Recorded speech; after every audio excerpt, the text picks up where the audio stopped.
just like a romance, you were too shy, but you weren't the only cause, so was I. And I dreamed of you ever since. Now I build up my confidence that next time you come my way, I know just what to say. Can we talk for a minute? Girl, I want to know your name. Can we talk for a minute? Girl, I want to know your name. I started to write you letters, but I wanted to be more clever. I wanted to get down and sweet talk you, hey baby. But just like a baby, I could not talk, and I tried to come closer, but could not walk. And I think of it every night, how I just could not get it right. Oh, if we ever come close again, I know what I'll say then. Yeah. Can we talk, baby? Can we talk for a minute? Girl, I wanna know your name. Can we talk for a minute, baby? Girl, I want to know your name. Oh, girl, one more chance with you again.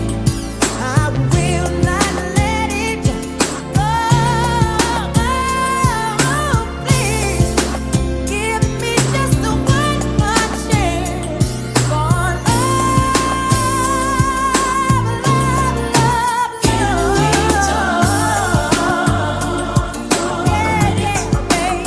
Girl, I want to know your name. I wanna know. Can we talk? Can we talk for a minute, baby?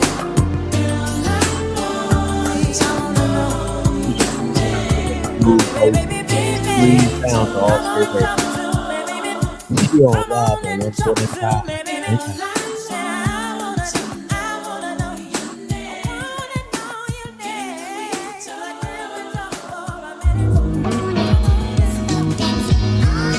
Hey, yo, Scotty, you going crazy for this one. We see what you're doing, we salute you. Hey, let's get it started. It's backpack, capital one. What's in your wallet? Got a call from my man, A. Scott. I said I got it. Love that you highlighting all of these black colleges. Try to pay me for doing this. Look, bruh, if you don't get off my line with that foolishness, voice of the SWAC, pull up where you at, no cap. If the Brody is speaking the soft facts, my advice, tune in to every show. Captain Petty, but we know that the sergeants are with the smoke. Speculate, just tell me what is we doing. Get into it, okay, look, I'ma say this and keep it moving.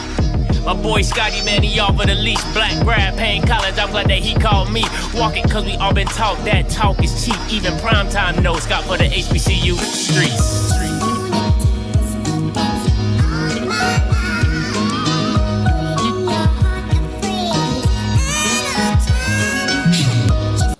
What is going on, everybody? It's your boy Scotty Silk in the building tonight, and we are doing a Can We Talk Friday edition. All right, hold on. All right, so listen, Q&A, me and you, Friday night edition. All right. Hope you guys had a wonderful weekend. Hope you guys are gonna have hope you guys had a wonderful week. Hope you guys are having even a better weekend. All right. So you know Scotty Silk is in the building, so you know it's gonna be some stupidness today. All right, stupidness today. All right, real quick. All right, real quick. Make sure you like the stream. Stop playing with the like police. All right, come in here. do your job and like the stream, okay? If you don't want no commercial breaks, I don't want no commercial breaks. I don't even know how to do commercial breaks, all right? Just like the damn stream, all right? Just like the damn stream, all right? Come on now. Come on, just like the stream, all right? Stop playing with us, all right? So listen, there's been a lot of news and buzz in the SWAC. Before I get into that, make sure, once again, you like the damn stream. And follow me on OFFScript and on OFFScript_TV. Follow me on IG and Twitter. All right, let's get it popping. Let's get into these topics real quick, right? SWAC news. All right, listen. Black people have a hard time doing. Listen, one thing I know about black people is what we gonna do is if somebody got something. I call them one-uppers. In the military, we call them what? One-uppers. You know, in the black, keeping up with the Joneses. Keeping up with the Joneses. And as black people, we do it so well. We will struggle to look like we got it all together. All right. And next thing you know, Jackson State Post Day facilities, Alabama State talking about I see you, I raise you 5. PV's like, I see both of y'all, I raise you 10. Fam, you sit in the back like y'all Bamas can't mess with us anyway. It's just crazy. So let's get into this first and foremost. All right. Keeping up with the Joneses. All right. So starting off first, PV. All right, this is what PV's rocking with. This is this is nice. This is nice. Okay, I ain't even gonna fake. They got the big PV joint at the top. They got the weight room here. Got the nice. Oh man, look at all these sofas and stuff. They like nice. This like nice. And if you look real close, you can see the aisles go back into the locker room. I like this. I really like this. I can't even fake. All right, I cannot even fake. I really like this. All right. Next up, we're keeping up with the Joneses. Also, call lines gonna be open all day. I ain't gotta wait for them. Let me get these open. Let me get these call lines open. All right. Because you know, once you hear the white woman, call lines is open. There is one other participant in the conference. All right. Let me get back to where I was. Bam. All right. So this is PV. All right. Next up, you got Alabama State Rocket Mortgage Hornets. All right, the Rocket Mortgage Hornets. Listen, I love this though. Real talk. This is nice. Okay, this is nice. Okay, when you walk in, be like, oh my god. Like you walk into a place, they be like, oh my god. Ronnie, this is so nice. Like, that's why I feel when I was looking at that. I was like, oh my God, this is so nice. Alabama State. Oh my God. Rocket Mortgage has done y'all so good. Oh my God. You know what I'm saying? So this shake is nice. I can't even fake. This shake is real nice. There's some other pictures, but they were kind of all around the same thing with this circle room. All right. But yeah, these are dope. These are dope. I can't even fake. These are dope. All right, next up. Got that fam. All right, you can see most of it on Why Not Us. You know what I'm saying? Got that Why Not Us feel to it. You know what I'm saying? So you can go check them out on that. This is pretty nice. They just got it renovated not too long ago. So, you know, they doing, it ain't bad. You know, they got the Walmart projector at the top of the ceiling right here. You know what I'm saying? Ain't too bad. You know what I'm saying? Got the little $199 Walmart, you know what I'm saying, projector. What's that, an Epson? Yeah, that look like a little Epsons. You know what I'm saying? So they doing a little thing. They doing their thing. You know what I'm saying? It ain't PV. You know what I'm saying? It ain't PV, but, you know, they do all right. It's all right. You know what I'm saying? So, and here we go. All right. What started the whole trend, Jackson State being annoying, right? Posting half a pic, you know what I'm saying? But I love this. The lights is to me, the lights is the coolest part about this whole thing. It's real futuristic. You know what I'm saying? Real Star Trek-ish. All right, you know, this man said we got a snack machine. Oh man, they got Skittles and stuff. We got a snack machine though. All right. You know what I'm saying? So the lights set this jank off. I ain't even gonna fake. The lights is so fire, bro. And you know what I'm saying? I wish we could see a little bit more of it, but you know, the lights alone is dope. That's dope. But you know, let's see what they doing next. And then this one had me laughing. Somebody from Grambling said this to me, talking about Scotty, you got our floors done. We got marble on the floors. Like, you see that marble? Like, I'm like, who cares? Yo, that's when you know you just trying to show up just to show, like, you just trying to show off just to show off. Like, yo, you see the marble, you see the painted floors. We're doing it. That mop and glow. That's when you know black people just trying to find something to updo you, upstage you. You know, like, hey man, you know, I just got my house, my basement renovated, man. They be like, oh, word. You see them bushes right there? I got those straight out the Bahamas. Them bushes right there. Like, you see the landscaping? Yeah, Pedro and them came over and did all that for me. You like, I'd be like, bro, I just got my whole basement redone. They're like, I got a game room, I got a movie theater. But nah, man, you ain't see that landscape though. Look at where Pedro did my landscaping, boy. Look at that mulch. Look at that mulch over there. That's literally what Grambling was doing. You know what I'm saying? You got these teams with these banging locker rooms, and you got Grambling like, hey man, but look at my mulch though. But no. Look at my mulch. Like, you ain't found no mulch like that. You know, that's straight cow manure. You ain't seen nothing. That's fresh. You know what I'm saying? Pedro and them hooked that all up for me. You know what I'm saying? Boy, y'all need to stop, Grambling. Y'all really need to stop, boy. That man, y'all need to stop. You know what I'm saying? That was funny though. When somebody sent me this, I was like, y'all funny. Y'all really black people, boy. Black people always try to keep up with the Joneses. Always try to keep up with the Joneses. Let's get these callers going though. Hey, caller, you live? Talk to me. Hey, caller, you live? Talk to me.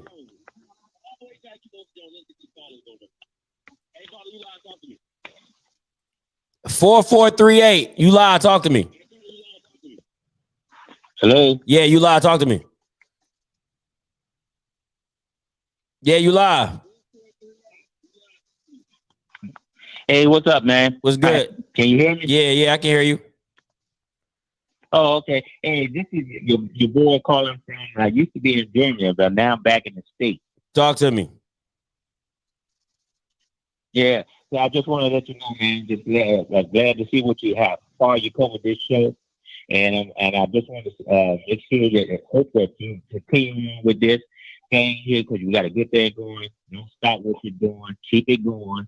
And I just want to let you know I'm here to say now here to support you more than ever. All right, man. Appreciate it so much. Thank you so much for the call. Hey, CFL, they over there. CFL said those marble floors, tiptoeing in my Jordans. Oh, tiptoeing in my Jordans. Oh man, let's get to the next one. What? Dang, Eli, why you always sound like you calling me outside of a plane, man? God, dog. My boy Scotty, what's up, bro? What's good, man? Talk to me.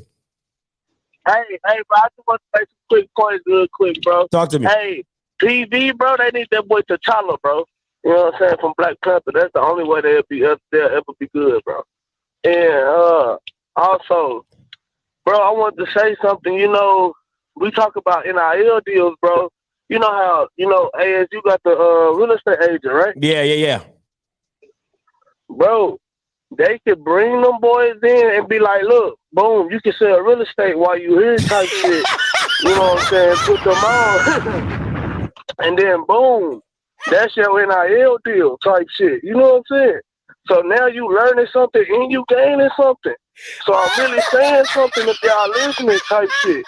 You know what I'm saying? They go to Dion, boom, same thing, bro. He a major in marketing and shit. Boom, you learn how to be a major in marketing and shit. Hey, bro, I'm really speaking. Something is wrong with bro. Y'all better bro. pick up. Something is so Real wrong talk, with you, bro. bro. Hey, that's why they got the real estate agent, bro. Them niggas really smart, bro. Them boys about to be selling the fuck out them houses, boy. Losing like a pig. Oh man. But hey, bro, I love your son, bro. You be having me dead, bro. And keep doing your thing, bro. Appreciate it, Eli. Yeah. Oh, they gonna be wholesaling. They gonna be wholesaling hoes for the NIL. Boy, you stupid. Oh my God. Credit hours and real estate license. Oh man, my stomach and y'all starting too early. Boy, it's too hold on. It is too early. It is too early for that, man. Oh my God, that's funny. Oh, hey, what's up, Mr. Ford? Talk to me. Oh my gosh. Listen, as a Grambling graduate, I am totally embarrassed by them floors at Grambling. We got to do better than that. But listen, Go ahead, Mr. Ford. one thing I wanna say to the SWAC is we got to take up some money to replace that elementary gymnasium that Bethune-Cookman has. Yeah, that looked bad. I know elementary schools up here that's in better shape than Bethune-Cookman's basketball gym. Have you seen their basketball gym? I saw the game, a couple clips of the game, and I was like, what gym they playing in? I was like, oh my God. I think they only have seats on one side, right? Mr. Campbell, I know you know. Isn't that right? Yes. It's called Moore's Gymnasium, but it needs to be totally replaced. Whew. I think isn't that right, Mr. Campbell? I don't know. He probably seen it. I mean, depending on if he went to a basketball game. He said leave Miss Mary kids alone. Yeah, shoot, they need a gym. They need a gym at Bethune-Cookman. Really, they do. I think Texas Southern has a real nice gymnasium too. I know Prairie View has a real nice one. Southern, and by the way, I don't know if you're keeping up with this, but is anybody in the SWAC gonna be Southern's men's basketball team? That boy Sean Woods is doing. You know, he's a disciple of Rick Pitino. He played for Rick Pitino at Kentucky. All right, so I'm gonna speak a little basketball. I'm gonna speak a little basketball. I'm gonna let you go, Mr. Ford. So I like the two back guards that they have, and I like the pressure that they put. But let me tell you this, and Coach Green's on the line. He's probably going to disagree with me because he always disagrees with me. But I don't understand when I watch basketball games and I watch Southern press these teams, why they throw it to the corner. That is listen. I've coached basketball for like 7 years. The number one rule in basketball, if a team is pressing you, is not to put it in the corner. There's like come on, man. Right. It's like 4 defenders, 2 on the out of bounds line, and the 2 people that's trapping you. So let's not you got to be smarter than that. Like, I'm so sick and tired of seeing it. And that's the first place they let you go. They think that they're winning because, I'm open. They want you to go there. They want you to get the ball in the corner. So, it's so frustrating to watch it. But other than that, no, I love their backcourt is really good with the 2 guards that they have. The backcourt is really, really good. But isn't he playing about 12 kids? How many players he playing a night? Isn't he playing like 12 kids? I don't watch it that intently. I can't even lie to you, but that press they got going is nasty. I love their backcourt with the 2 guards they have. And they have they have a lanky, light-skinned dude that I like. He doesn't score a lot of points. Yeah, I know what you're talking about. I think he's like number 11 or number 12, something like that. But he don't score a lot of points, but he's efficient. I just like the way he plays the game. But them 2 guards, they nasty though. Them 2 guards, they nasty. But I appreciate the comment. Is Alabama A&M building a new gymnasium?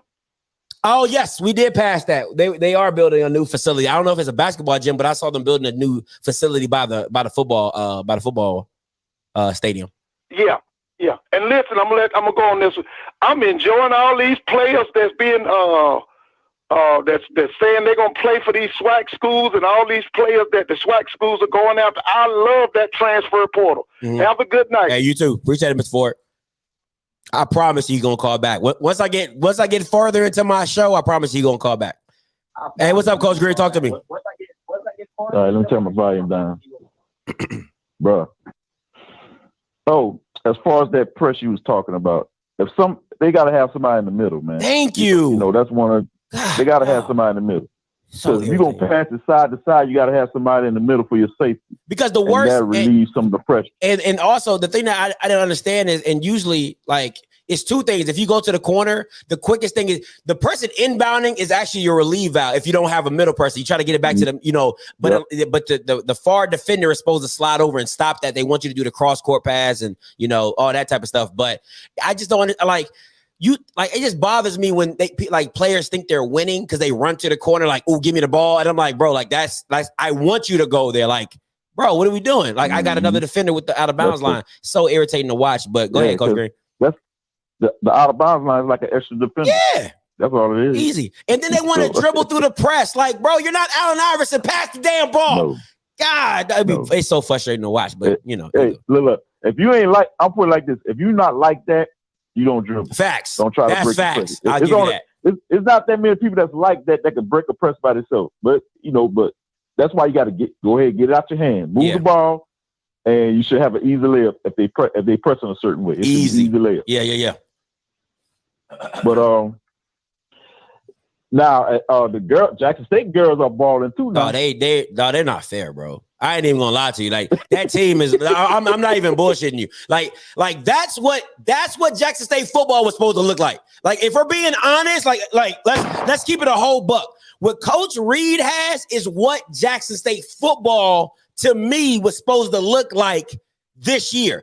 They're dominating. Like you don't, Deja, Amisha, them girls are like you're like. That's the kind of team when you step on the court, you know you lost because they're just that much better than you. Like for real. Like no lies, no questions. Like they won when they put the schedule out, they already won because we better than you. You know, like for real. I'm like, man, they nasty, bro. Yeah. Coach Reed got them girls on another level. This what told you how good they was when they took Miami, Mississippi State. What, 6 points? University 8 points? Texas down to the wire. Yeah, like 6 points. They lose like by 6 points. Like, you know what I'm saying? Like, and I was stupid. I was watching the Miami games. They had them. They just missed the layup. They had them. No, that girl. They had Texas on the roof. Hey, that big girl they got, Amisha. Amisha, she's so fundamentally sad. Like when she gets the ball, and I know we're going way off topic, but that's what OFFScript's about. But when she gets the ball, I love how she squares her shoulders to the basket. Like you're not going to go through her to finish. Like she has so much good post presence and post play when she's so old school. I love watching her play. And Deja, put some respect on that girl's name. I mean, like she's so tiny, but she's so I love Deja. Love Deja, man. I'm telling you. So them girls is different, man. I ain't gonna lie to you. I wouldn't. That's dominance. I would not bet against them in no game in the SWAC for real. But everybody looking forward to Jackson State Southern playing though. Yeah. When's that game? Southern's undefeated right now. Yeah, when's that game? That's the game I want to know. That's the game I'm gonna show. I might have to live stream that jank. Yeah. You know what? I'll pull it up right now to find out for you. Just find out just for you since I'm in my office. Yeah. But January 31st. Like, January 31st. Somebody put it up. Okay. Yeah, we doing that. Okay. Yeah, that game's gonna be I'm gonna have to live stream that watch party or something. Yeah. But as far as the SWAC, bro, football. Now get back to football. Bro. I don't want to get ahead of myself because we got to see these guys, see how much they improve once they get on the floor, or on the field. Mm-hmm. But right now, it's like exciting right now. I can't wait till the season come now. Yeah, the way everybody like getting recruits and coming in and transfers, I'm like, oh god damn. Yeah, I can't even keep up with it if I'm being honest with you. It's just so much. I can't even keep up with you. And the couple coaches, the couple coach programs that I, talk to, they all say, like if we're being real, they gotta like when you got Jackson State having the receiver room like you have, like defense is a priority. You know what I'm saying? So you're gonna see a lot of DBs come in, you're gonna see a lot of safeties, a lot of defensive players, because off the simple fact is you gotta stop that. You gotta stop, even though you don't know what it's gonna be.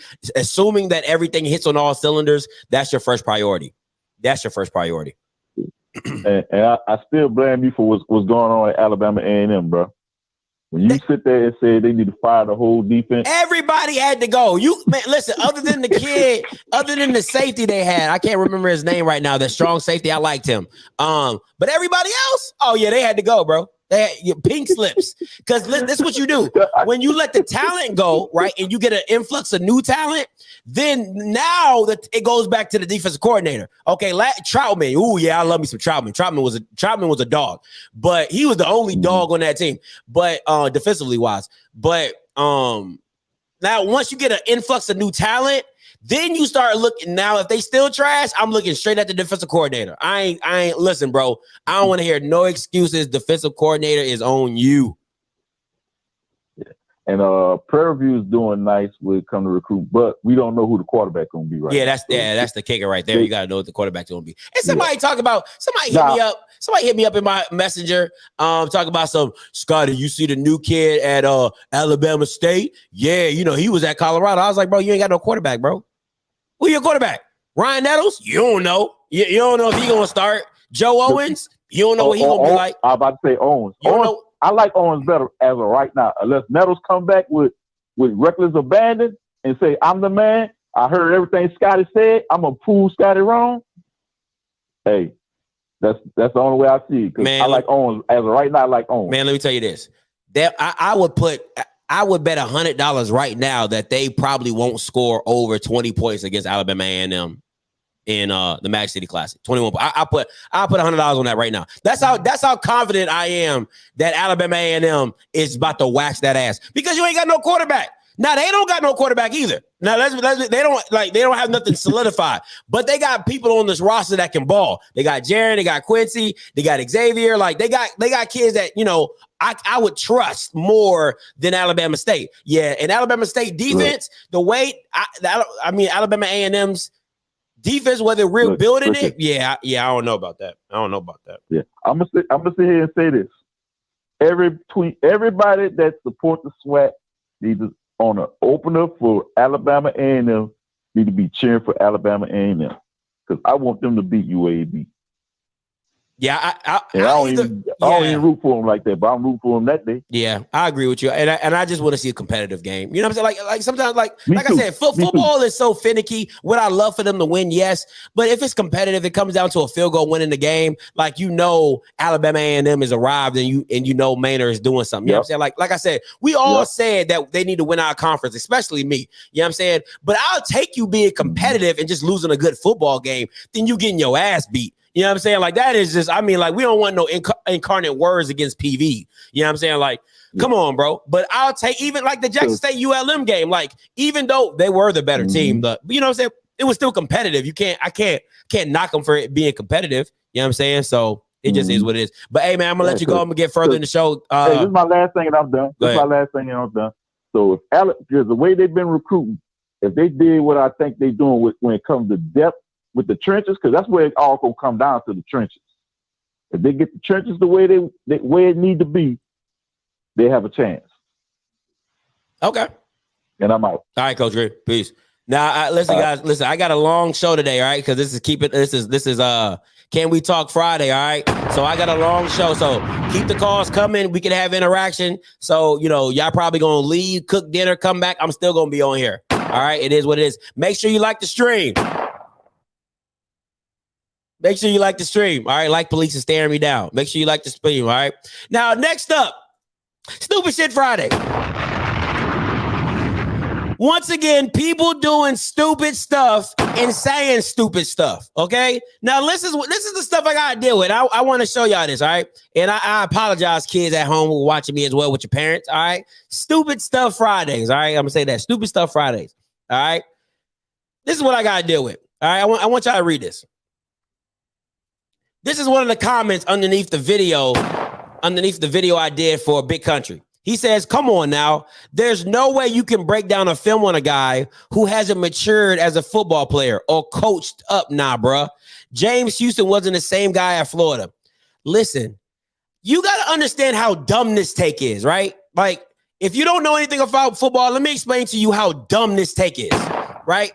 That's saying I can't evaluate a kid from high school because he hasn't been coached up. That's literally what he's saying. So to me, how can you rate a kid a 5-star? How can you rate a kid a 4-star? How can you rate a kid a no star if you're not evaluating him and he hasn't been coached up or he's coming out of high school? You evaluate on every level. There's high school kids there's high school coaches that evaluate middle school kids to see if they can play at their high school. There's college coaches that evaluate high school kids. That's how they get their stars. And then when you're in college, you get evaluated while you're in the portal to see if you're on my team. The dumb stuff that people say, Mr. Shelby 12.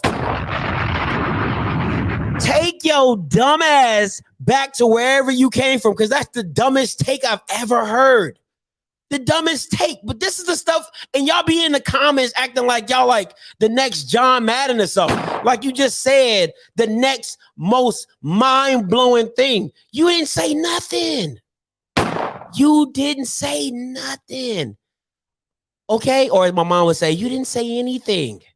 So stop with these horrible takes. Take that stuff somewhere else. Okay? It's dumb. It doesn't make any sense. You just like Jackson State so much that you don't want me critiquing a player on your team. So if that's what you want to say, if you want to ride the wave, and that's it, okay, cool.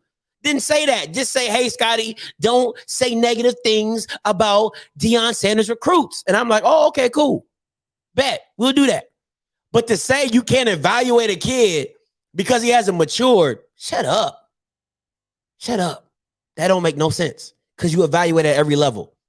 Shut up. Damn, that was stupid. All right. Next up. All right, next up. Next topic, right? Because I got to get the stupid stuff out the way so I can, Stupid Stuff Friday. Bama's being Bama's. All right.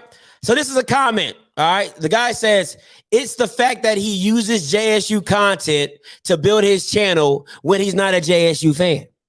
I peeped the very real nasty energy from jump. Okay. All right. Scotty is not here to uplift HBCUs. That clown is trying to make money from HBCU content, specifically by speaking negatively about Jackson State. JS fans being what? Sing it with me.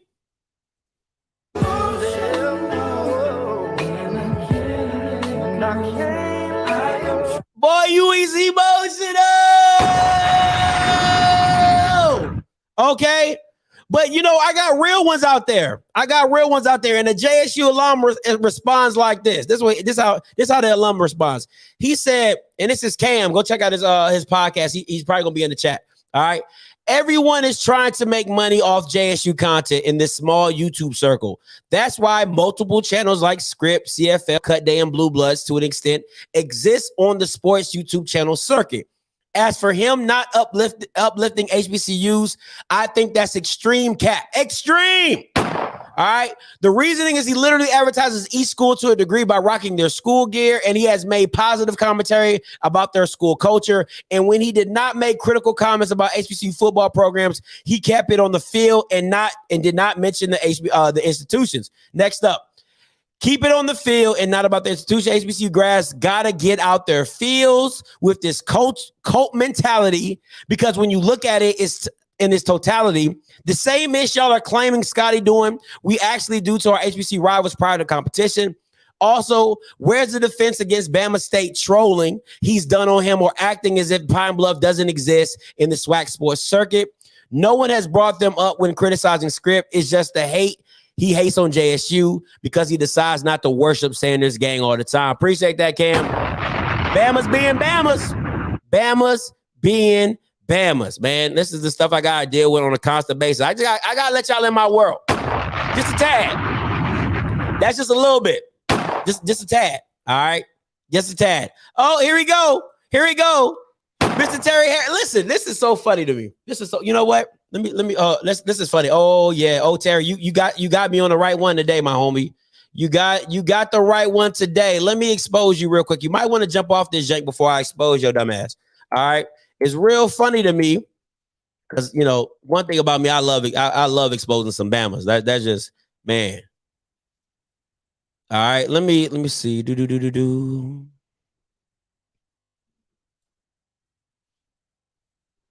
Oh, let me see this. Do.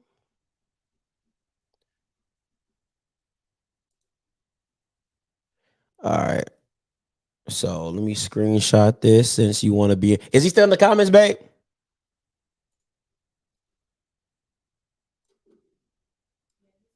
All right, bet. Keep staying, Terry. Keep staying.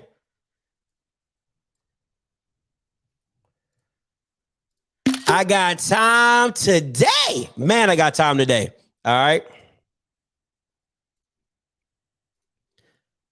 Now, explain to me this, right? Explain, you know, how they say, riddle me this. For somebody who can't stand my channel, right? For somebody who every single time he gets an opportunity, he wants to bash my channel, but yet and still he's in the comments every time.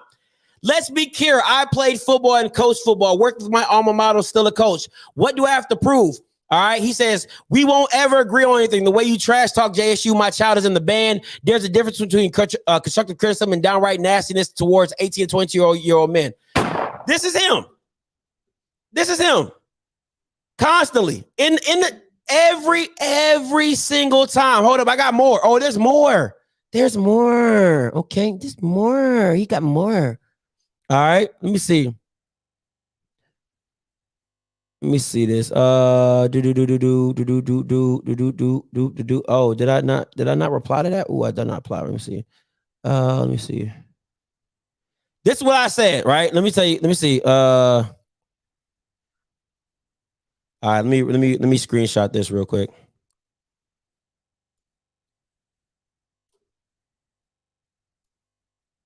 All right, so you know, listen, you know, I keep the receipts now. That's one thing. I'm about receipts. I'm about receipts. I'm about, you know, y'all know I'm on the exposure train. I am on the exposure train. I love me some receipts. Here we go. Next round.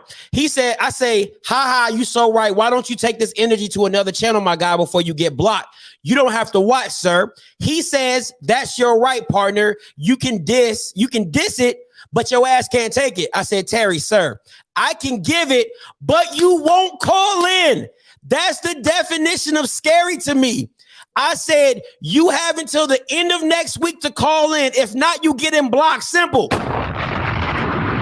So anytime you see Terry Harris, anytime you see his clown ass, anytime you see his scary ass, I'm with it in the I said, call in. Call in, my boy. Y'all know me. Y'all seen me. Call in. Just like I called in the SWAC buzz, he called me out. He says, oh, I don't mind. I wasn't supposed to say his name. Damn, I wasn't supposed to say his name. Just like I called into that show not too long ago. Just like I called into that show not too long ago. He called me out. Somebody sent it to me. They said, yo, Scotty, my man's is calling you out. I said, oh, say less. Say less. So what I do? I called into his channel and I had a conversation. But you got a grown-ass man talking about, oh, I didn't coach for 3 years. I got a kid. He in the band. Whoop-de-whoop, whoop-de-whoop, whoop-de-whoop. Call in. Or you getting your butt blocked. Just that simple. It's just that simple. It's just that simple with me. All right. So once again, I love it. You got to love what you do. I love it. Okay. I love it. It is what it is. I love it.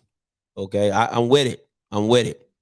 He ain't gonna call in. That's the thing. That's the thing I don't understand. They real big. You see, he got about these comments. That's what you see. He got about these comments. That boy said one thing and got about these comments. All right. So he ain't dumb. That boy ain't dumb. All right. Next up is Scooby Dooby Run. That boy said Scooby Dooby. Hey, he hit ghost on them boys. All right, so let's go. Let's keep it going.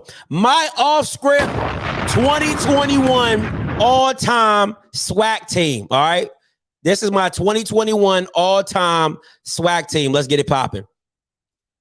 All right, I know I'm gonna get some pushback for this.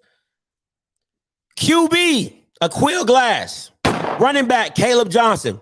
Receivers, Abdul Ibrahim, Ja'Cory Rankin, Keith Corbin. All right, tight end, Kamari Everett. My punt returner is Warren Newman. All right. My O-line is Jatier Carter. I cannot say that name. I'm sorry. Mr. Carter, Mark Evans, Jonathan Bishop, Dallas Black, and Keenan Forbes. My kick returner is Zay Bolden. All right. That is my all offensive script team, all SWAC script team. All right. Defensively. All right. Keontae. Now I'm running a 4-2-5. All right. I want to be very clear. I'm running a 4-2-5. All right. Keontae Hampton, Aubrey Miller, Kenneth Martin. Strong safety, free safety, Marquise Bell, DB, Drake Cheatham, DB, Nugget, Rover, Cam, All right, my D-line, Ronnie Thomas from Valley, Isaiah Land, Jason Dumas, and James Houston. Nobody's beating me with this team. Nobody is seeing me with this team, especially if you don't know who Kenneth Martin is. He's a safety for no one cares, but you still in the chat.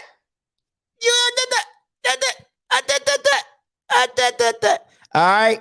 So that is, you're not seeing me in this. Listen, you're not seeing me with this squad. Okay. You're not seeing me with this squad. It's just that simple. All right. It's just that I'm running a 4-2-5. You're not seeing me. Head coach Dion, OC Dwayne Taylor, DC Dennis Thurman. All right. That is my all SWAC script offensive team. Somebody asked me to do that. Hard to call them a hater, but that's all script team. Yeah. That's my all-star script team. Why not the head coach? It's not the MEAC. It's the bro. Can you read? All SWAC. All SWAC. Does he coach in the SWAC? No. All right. No. Who from Grambling was going to be on this team? Who from Grambling was I supposed to put on this team? I mean, Sandaya Anderson, but I mean, I don't think he's not. Okay, first of all, the only person that was on the all SWAC team was Sandaya Anderson, the D lineman. But to me, I mean, Ronnie Thomas and Isaiah Land, they're pretty much one and the same. I would put Isaiah Land on the inside and keep Ronnie Thomas on the outside. I think, in my personal opinion, all right, that Ronnie Thomas is a better DN than Isaiah Land. That's just my personal opinion. I don't know. Not BJ Bowler. Nah, I'm good on him. I'm definitely good on him. But yeah, I'm good on BJ Bowler. I think Jake Cheatham. If we're talking about cover corners, you know, like Jake Cheatham's not the biggest guy, but he's a great cover corner. Dejon's a great cover corner, and Cam being my rover, he ain't got to cover nothing. He just like Troy Polamalu in that thing. Oh yeah, we killing Bamas. All right, we are killing Bamas out here. And Kenneth Martin, listen, my team hitting. Okay, let me tell you, my team gonna hit because when you got Marquise Bell, Dejon, Kenneth, Aubrey, and Cam, we hitting. All right, we hitting. So it's that's big time. No Bishop for me. All right. I like Caleb. I like Caleb. I like Caleb. All right. So that's what's good, my boy. What's going on with you? All right. Yeah, so Keith Corbin, Ja'Cory Rankin, Abdul. It's a small wide receiver lineup. It definitely is, but listen, Ja'Cory Rankin is 5'10", but he played like he's 6'1". All right, he's a big time playmaker. I like him. Kamari Everett, you already know what he is. Abdul, you already know what he is. Caleb, you know what I'm saying? And being that it's Akil, and being that I got a great offensive line, Akil should have time to throw it to these guys. So, Gary Quarles is nope. Caleb Johnson for me. Keith Corbin, because I need a safety valve for Akil. All right, I need a safety valve for Akil. That's Keith Corbin's 6'2". He a safety valve. You know what I'm saying? So you need that. You need that for a Quill. You need that. You need the guy you can go to on 3rd and 3, 3rd and 4, 3rd and 5. My kicker. Ooh, I forgot about the kicker. I'm taking Luke. Taking Luke for Southern because the FAMU guy got hurt. So I'm taking Luke. I'm taking Luke for Southern. All right, taking Luke from Southern. No X-Man. This is my SWAC all script team. All right, no X-Man. Hey, caller, you live? Talk to me.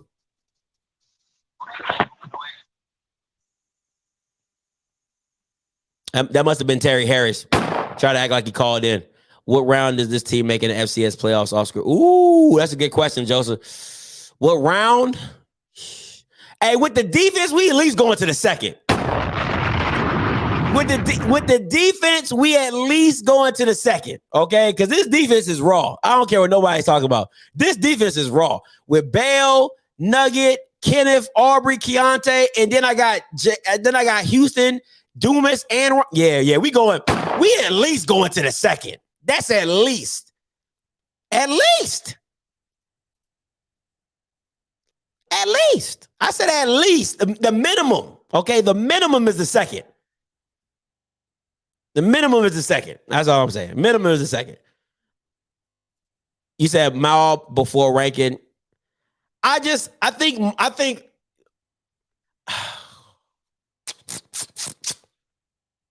that's a good point. Malachi, I get it. I get it. I don't know. Because you gotta.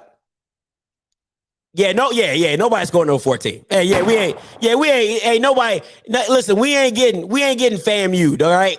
We are not getting FAMU'd. We're there ain't no 48 to nothing. We doing like 24-21 type stuff out here. All right. Yes. Why do everybody? This is so crazy. I chose Dion as a head coach because I need somebody to market this thing. What are y'all? I'm not stupid. Oh, which band am I taking? That's a good question. I'm not stupid, KJ. I need that's the negative. I'm not dumb, KJ. I need somebody to market this thing. I need people to show up to the playoff game. All right. So yeah, I got Dion. I got my head coach. Who else? Who else? Come on, man. I gotta do what I got. Which band? Who, man? I know my girl. You want me to say it?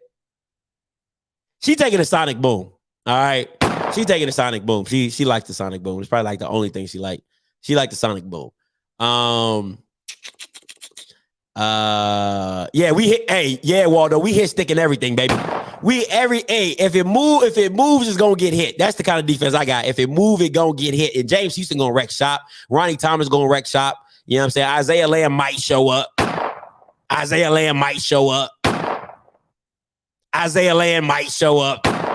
right. I'm taking.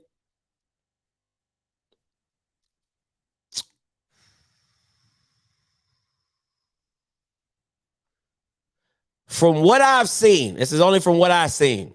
All right, from what I've seen, I like Bethune-Cookman's band. I did like their band. I'll take Bethune. From what I've seen in person, all right, from what I've seen in person, I'm taking Bethune-Cookman's band. I like their band. They got a nice little rock with it. I like Bethune-Cookman's band on the low key. Low key, I do like Bethune-Cookman's. I like Bethune-Cookman. Yeah, she said the hell. Ferris, I only can go by what I've seen. All right. And I like Bethune-Cookman's band. Like they got a nice little sound to them. Listen, do y'all know who y'all talking to? I don't care about the band. I'm trying to win the football game. So all I need them to do is play a little tune. Okay. Just play a tune. That's all I need to play a little tune, get the people in the crowd, you know what I'm saying? That's it. I don't need you to win the game. I just need you to play a little tune and we in there. That's it. I don't need you to rock the crowd. Just listen, play a little tune, everybody. We trying to win. All right. We trying to win the football game. Ain't no band. Listen, did the Sonic Boom help Jackson State win the Celebration Bowl? Don't worry, I'll wait.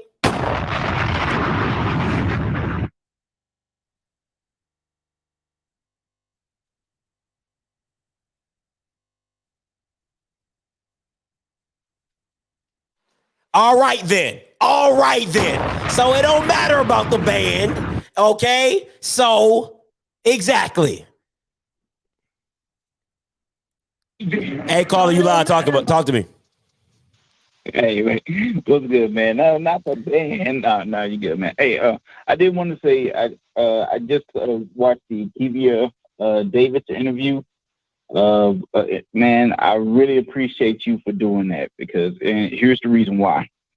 Like a lot of I know this. You're off script. You football is your main thing, but I showed that to the interview to my 14-year-old goddaughter who's currently in a dance team who's looking for what's that next level, and seeing that and just having a young lady talk about personal experiences. Yeah, there's no other platform that offers that environment, and you put that platform out there. So I really appreciate you doing that.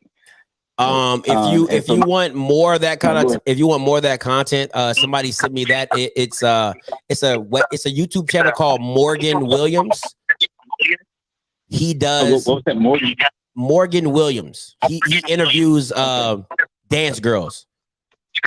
So somebody sent it to me so I can research some of the information because I didn't know much about it. But yeah, so Morgan Williams, if you want to see more of that type of stuff, he does interviews with those girls. Oh yeah, well, shout out to Smash Time for getting you up to speed. I think you handled it pretty well. I know it's not your lane though, so appreciate it, man. No problem, man. Thanks for the call, Q. All right, take care, fam. All right, man. Hey, caller, you live? Talk to me. Scotty, what's goody? I've tried to make a humble adjustment to your all team schedule if you allow me. Yeah, let me put it back up for you. All right, what you got? On defense. All right, hold on. Let me get to I'm on the defense. What we doing? If you're gonna stick Isaiah Land on the inside because you feel like somebody else is a better DN, swap him out with Savion. I'll give you that. I will give you that. I'll definitely give you that. So I could do that. Or I'll take, I'll take Savion or Christian Clark, but I'll take Savion. I can do that. Most definitely. Hey, yeah. Appreciate that. Hey, what's up? Have a good day, bro. No, you good. You got something else? If you got something else to say, you can go ahead. Oh no, we good. Okay. Appreciate it. Hey, appreciate the call, my boy. All right, bro. Yeah, I could have done that. I should have done that. I should have put Savion there and then went Ronnie on the outside. I like Ronnie a little bit better. You stay with the start coverage on MEAC winning in time on football. I am going to start February. All right. February is going to be my MEAC week. February is going to be, listen, bro, you only got like 2 teams. Relax. All right. Relax. Okay. You got about 2.5 teams. All right. So relax. You ain't going, listen, I can do the whole thing in one day. All right. So relax. Ease back, my boy. It's coming. All right. It's coming. Relax. Don't come in here talking about some MEAC bad. Yo, KJ always choosing violence, man. I swear, KJ she stay choosing violence every time. Then she be blaming me like, oh, Scotty, you're so mean. I'm like, bro, KJ, you come in there swinging every time. You come in here throwing haymakers all the time. Hey, caller, you live? Talk to me. Hey, man, I got a quick question. 2 quick questions. I'm going to hang up. All right, talk to me. Who do you think is going to be the first player drafted out of the SWAC this year? Uh-huh. And what players do you think all will get drafted this year? Who has a shot? The first player I would have drafted is it's between James Houston and Marquise Bell, and I think people are going to go with Marquise Bell because of his measurables, and he's played that. And that, like, James Houston he's technically a tweener. So you need to have a scheme that runs like that tweener type of stuff. Like, so the Patriots, the Ravens, you know what I'm saying? Like some like defensive minded teams that don't mind taking undersized guys in certain positions. So I think Marquise Bell would definitely be Jatier Carter too. Yeah, that's a good one. That's a good one. Carter. Yeah, I'll go. Everybody needs an O lineman. So I'll go Carter first and then Marquise Bell second. That's where I would go. That's a good one. Appreciate that. Hey, Carter, you live? Talk to me. I'll go. Everybody needs an O lineman. So I'll go Carter first and then Marquise Bell. Hey, Carter, you live? Talk to me. Oh, hello. I just want to call in and tell you because I just want to say just congratulate you on what you're doing and how you're impacting me personally because I'm like you. I didn't know anything about HBCU. I didn't know anything really about HBCU football because I heard about the teams and stuff. Mm-hmm. And you're like the guy that I come in here and watch the show, learn about the football teams and stuff like that. And I see that you repping the merch and stuff like that. Hey, man, I appreciate it. I just want to call in and so say that you're doing a good job. Hey, man, thank you so much. Because I also go to a PWI, but like I had the opportunity to go to HBCU, but I agree with what you said that I was given the opportunity. I was showing the HBCU route, but I didn't go that route. So I just wanted to come in and say that. Hey, man, no problem, man. I appreciate the call, man. Real talk. Thank you so much. Yeah. Hey, Coach Green, hold off for me just a little bit, Coach Green. Appreciate that. All right. So next up, SWAC players and projected teams to the NFL. All right, let me change this. Projected teams to the NFL. All right. So this is I only picked a few players. So don't beat me over the head. All right. I only picked a few players. All right. So these are the players that I see that I think in their team. All right. So let me see. Bubble. Okay, I'm blocking. All right, let me just take this black to block and banner down. All right, so SWAC player draft team. All right, so these just, like I said, if you want to call in, if you want to discuss it, whatever, this is what I got. Akil Glass could possibly go. Now, I still think Akil goes undrafted. I don't think he gets drafted, but I think he can go to Houston, Colts, Texans. I think Marquise Bell will be a good fit at the Niners. I think Jatier Carter will be a great fit at the Jets or the Colts. D. Anderson to the Washington football team. They need receivers bad.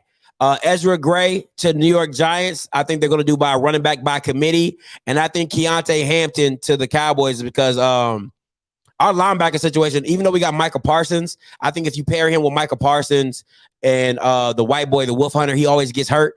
So that's definitely a place I think he could definitely go. I would have had more teams, but I kind of did this at the last minute.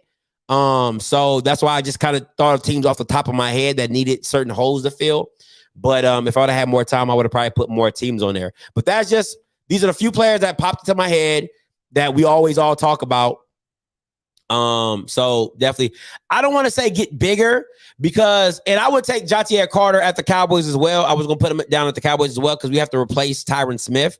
But I think in the league, he's a guard. I don't think Jatier Carter is a tackle at the league. But Keontae Hampton, to me, where the league is not going to heavy, Ray Lewis style linebackers. They're going to a more thin and lean linebacker because you have to cover in space. So I don't think getting bigger at that position is better. You got to play smart. You got to play fast. So I think if he tests well, if he runs a 4.5, a 4.6 at the combine, I think Keontae Hampton can definitely make some moves. Yeah, and I didn't put James Houston on there. My bad, guys. I should have put James Houston on there. But like I said, I was just doing stuff off the top of my head. So that's what I got. Oh, excuse me.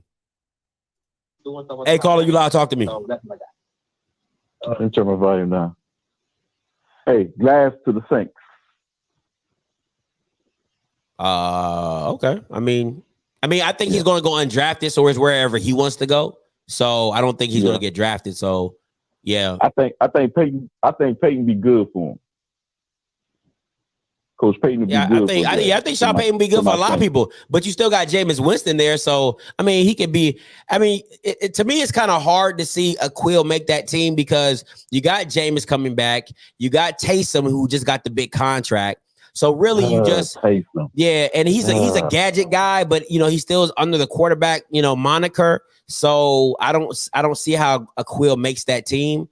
I think he makes a coach team that doesn't know if they're going to keep Carson Wentz. So they might just try to find a new quarterback in general. Houston's trying to trade Deshaun Watson. I think they're going to probably go with David Sims or Mims, whatever his name is. So he could probably be the backup situation there. And then Steelers, bro, I don't know where they're going to go after Big Ben. I really don't. If they go down the Dwayne Haskins bandwagon, if they go down I think they had a kid from Oklahoma State. That's who name came up in the Steelers. I forgot who did this. It probably was a guy from sports industry. Felix. He had Felix. Yeah, he had Felix going to Pittsburgh. Yeah, okay. What you think of Felix, though?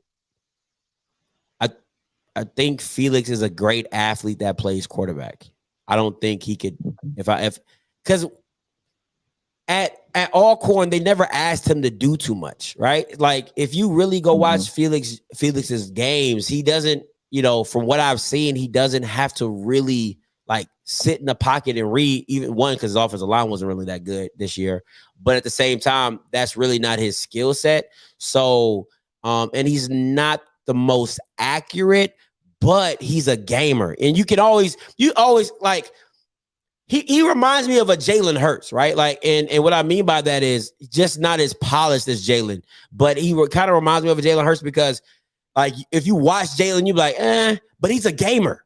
You know what I'm saying? Like, he always shows up in big moments, or he comes through when you're least likely to think he's going to come through. And that's Felix. Felix for me is a gamer. Like, you won't see it in practice. You won't see it, maybe in the meeting rooms. But when he gets on the field, he just does everything the right way. And you're like, damn, like, we were down 10 points and now we're up 14. Like, how it happened? And Felix just makes plays, man. Like, he's a gamer to me. So I think that's the thing that's going to hurt him, is that, he doesn't have all the measurables. But to me, he's definitely like a Jalen Hurts, like 2.0, but not better than Jalen, but just like a version of him.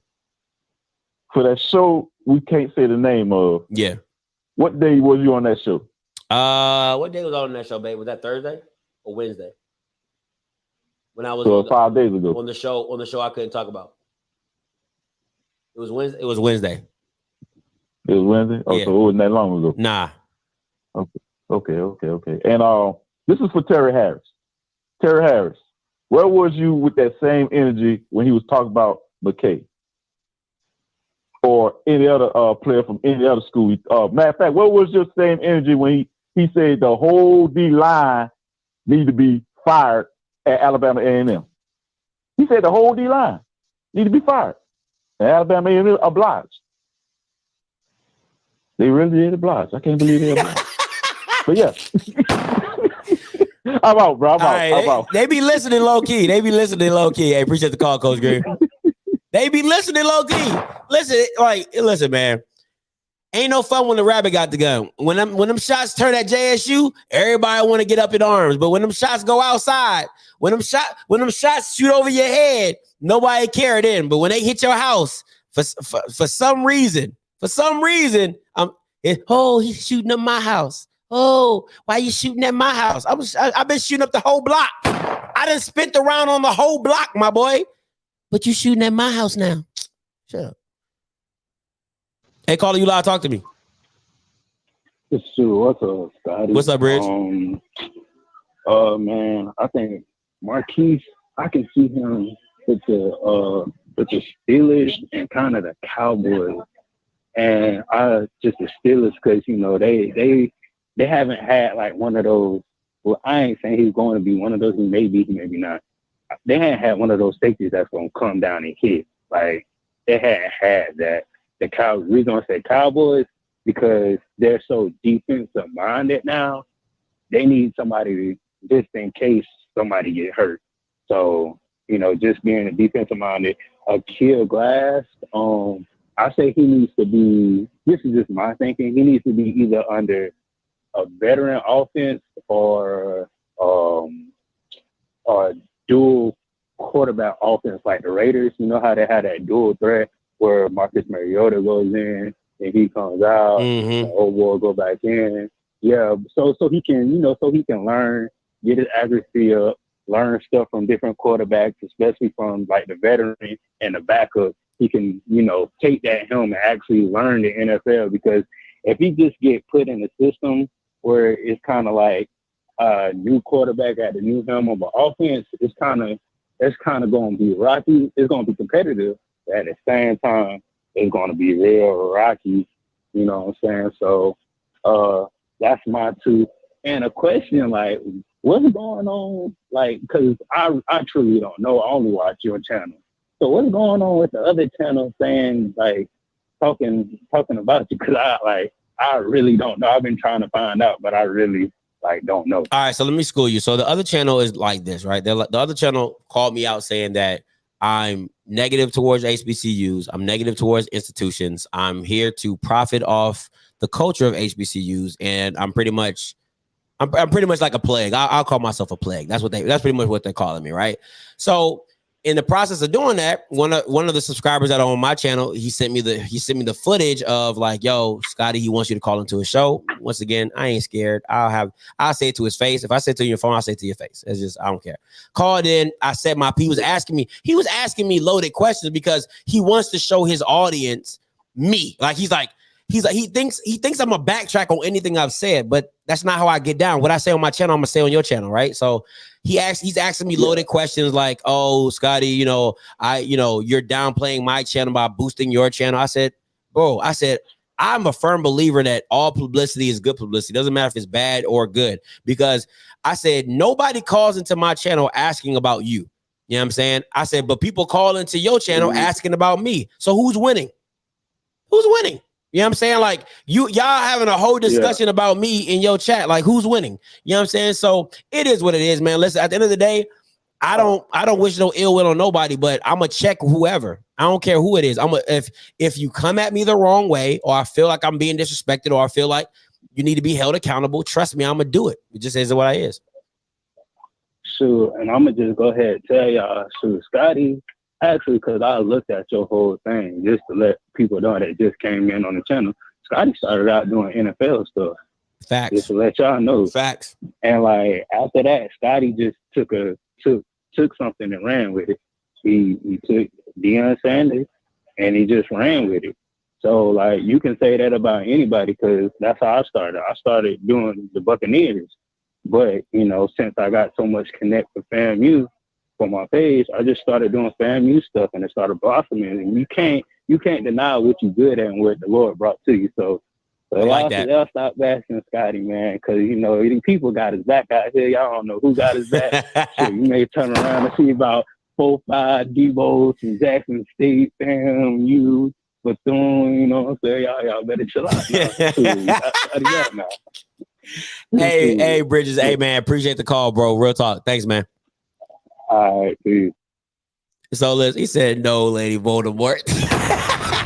I love me some Harry Potter, too. I do love me some Harry Potter. Hey, next up, all right, next topic of today is somebody asked me the question, is JSU more marketable than the Power 5? Ooh. Bum, bum, bum. Bum, bum, bum. All right. Dum, dum, dum. And this is my thing. All right. This is my thing. This is.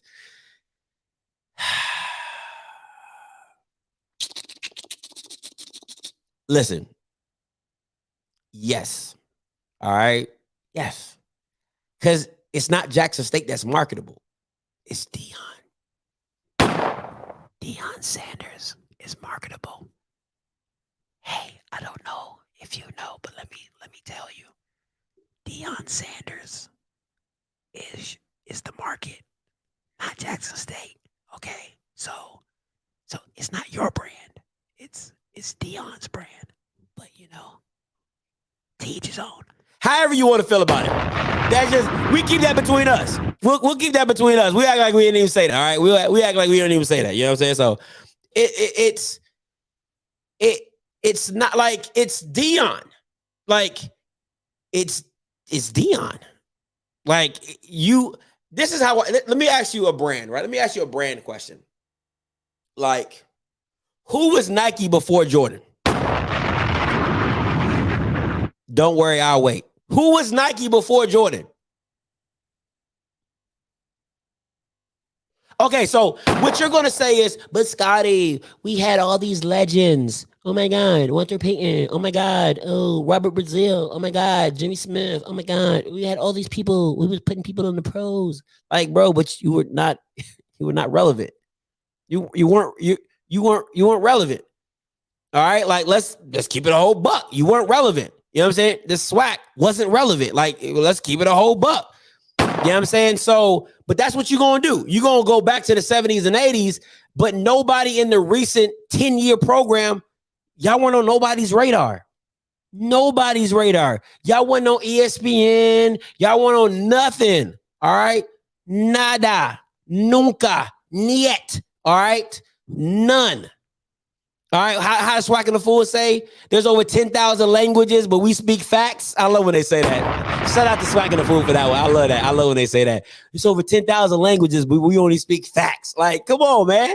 It's facts. Facts. All right, so once again, we listen, and you can talk about it. Nike was nothing until Jordan. Okay, stop. I don't care how you want to. Yeah, people might have been wearing it, but Nike was not Nike until Jordan. The SWAC listen, this is my thing, right? This is my thing. And we can add the SWAC to this, right? The SWAC, what the SWAC was in the 80s and the 70s is what Deion is trying to implement in the current year, right? So over the 2000s, you guys were irrelevant. So I'm just listen, you can be mad. You can be mad. I'm just calling a spade, bro. I'm just calling a spade. All right. So that old legacy you living on, Deion is trying to infuse that into this new age SWAC, and now so you can reminisce, all right, on, oh man, this reminds me of the McNair era. Oh man, this reminds me of the Brazil era. Oh, this reminds me of the golden era with Jerry and Walter and all. That's what he's trying to bring to the SWAC. But before he got there, that was not happening on any levels. So no, because if Deion leaves JSU, is JSU still marketable? Hey, babe, you know what I'm saying? Don't worry, I'll wait. Because answer that question for me. Is Jackson State still marketable without Deion Sanders? If you can answer that question, okay? And if you can't answer it, you know what it is, okay?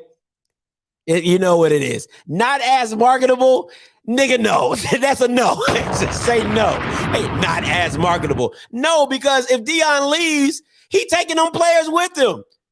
He taking all them Bamas with him, and you're never. I'm gonna be Channing Crowder. Deion is the Jackson State. Deion, you're never getting a 5-star. If Deion leaves, you're never get another 5-star. All right, never. Unless there's another celebrity coach that comes in, that's different. That's totally different. That I'll be up. That I would, you know, if he gets another celebrity coach after Deion leaves, then I'm like, damn, yeah. But other than that, miss me. Hey, caller, you loud. Talk to me. What's going on? What's up? Talk to me. What's your name? Where you calling from? I'm Trey. I'm the one. Hey, you're breaking up. To the J.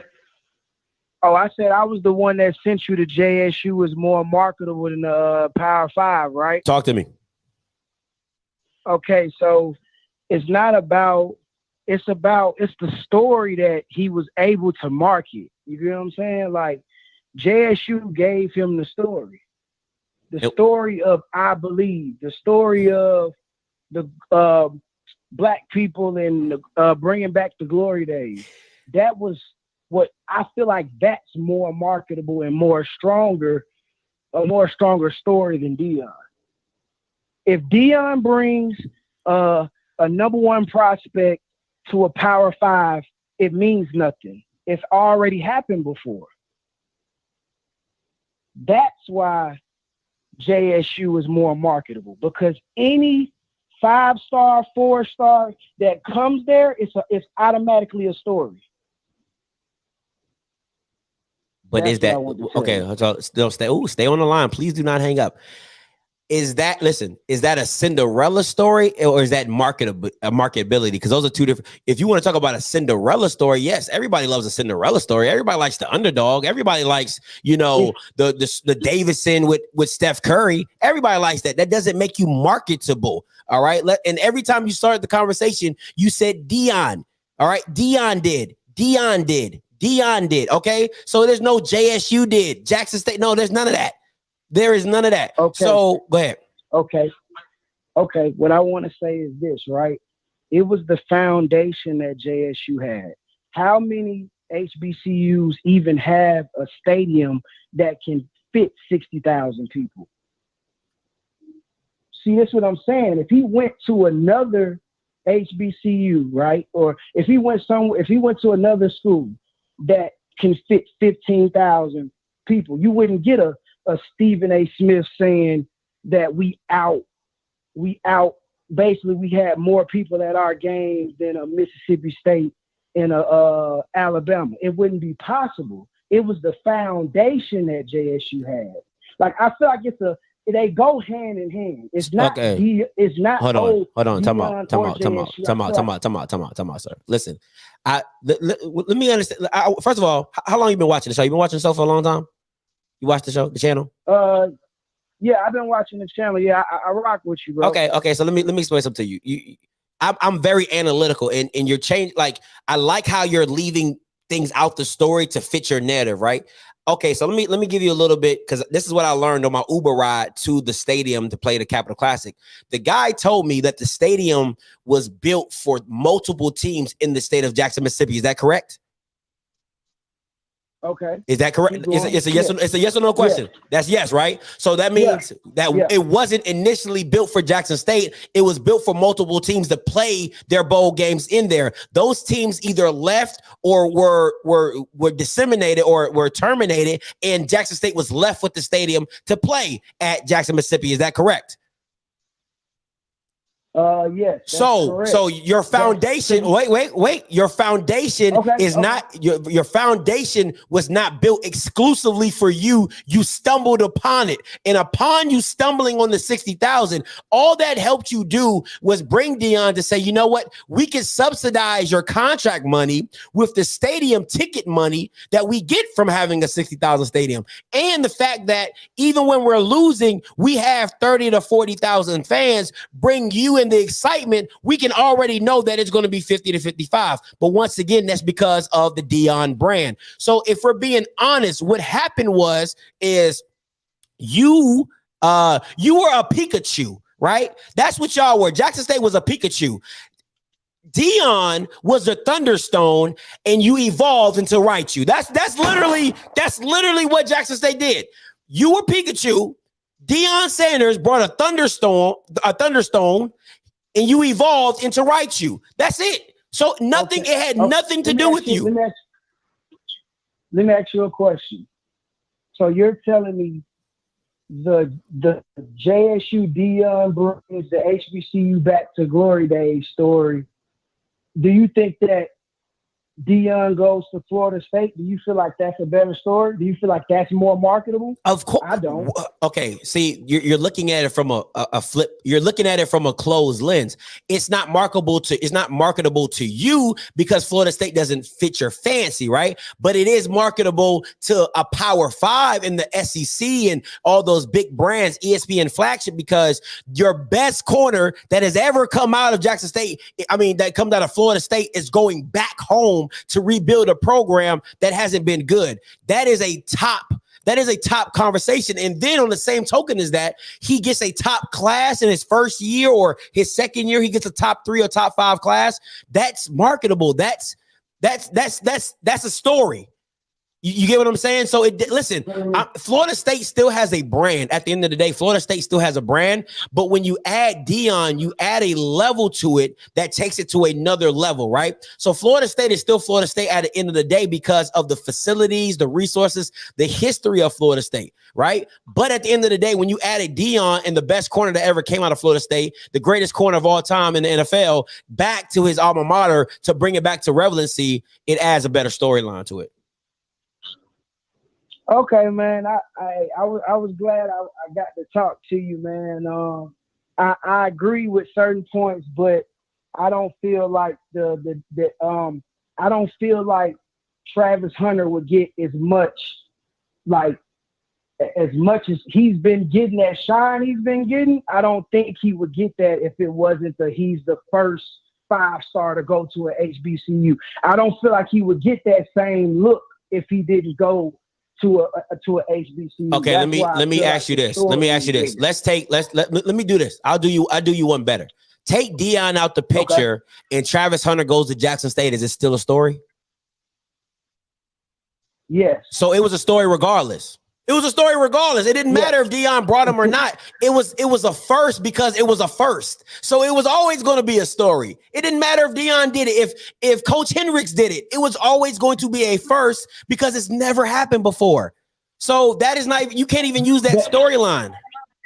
You can use it because people is giving Dion sole credit for that. Like it would have never. Like I get you though. You see what I'm saying? So let me I love this conversation because I love a conversation, right? So like you said, Dion did it. So if Dion went to Alcorn, he would have done it. If Dion went to FAMU, he would have done it. If Dion went to UAPB, he would have done it. So it has nothing to do.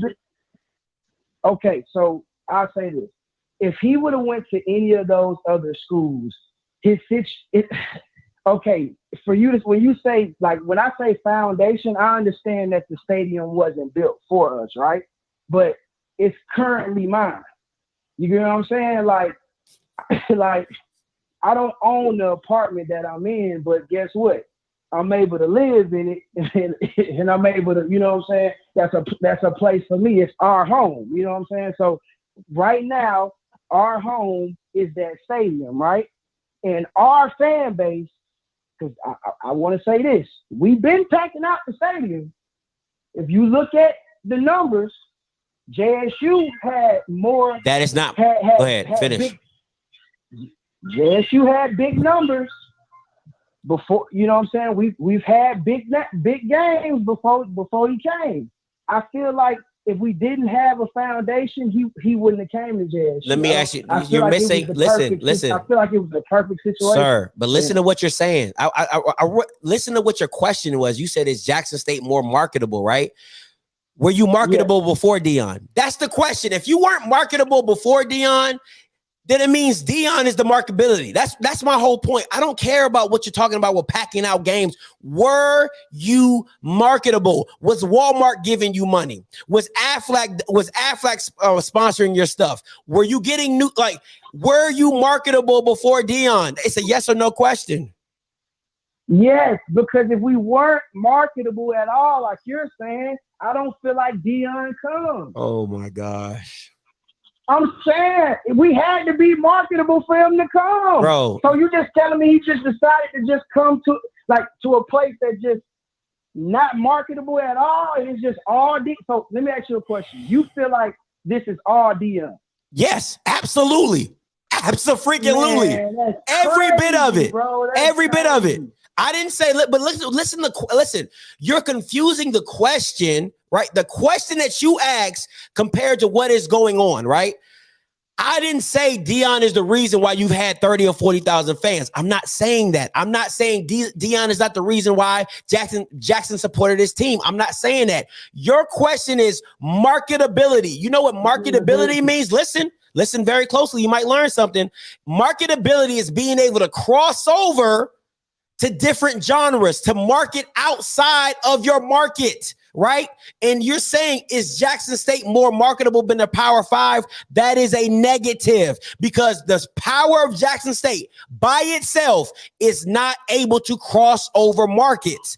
Dion allowed you to cross over markets. That's what made you marketable. That's why you have Walmart. That's why you have Aflac. That's why you have all these people pushing your brand on their social medias. The Wallows, the Above the Smoke. All these people are promoting your brand not because of Jackson State, because of Dion. That's it. I feel like they're doing it because of Dion, and they're also doing it because the black underdog story. The underdog of black, like for instance, I really feel like the only time black people have ever come together is when something is bigger than ourselves. That's the reason why we're getting posted by the Breakfast Club, and Joe Budden is talking about, I'm talking about platforms that don't even typically talk about sports is talking about it. Black media powerhouses is talking about this because everybody wants, deep down inside, if you're black, they want black players to go to black schools. But why weren't they pushing that? To me, go ahead. That to me is what's marketable. That's what's marketable. Let me story alone is what's marketable. But the story has always, what happens? Listen, I want you to, what you're saying is not wrong, right? But what you're saying has not been proven until Deion came and did it. That's my point. You had every from 2011, should black people still have been going to HBCUs? Yes. From 2012, 2013, they had all this opportunity to do what you're talking about, and it did not happen until when? Say it with me, Deion. I appreciate the call, bro. Hey, caller, you live? Talk to me. What's going on, man? Can you hear me? Am I good? Yeah, you're good, Mr. Campbell. Go ahead. I'm right on my bill. All right, listen, man. Let me flip this story a little bit. I like what you're saying, but I think there's a different narrative. Let's just say Deion had went to TCU first. Do you think everybody would have been like, oh, Deion's at TCU? Nope, they would have been like Deion Sanders. Hell yeah. The coach at TCU. No. Let me tell you.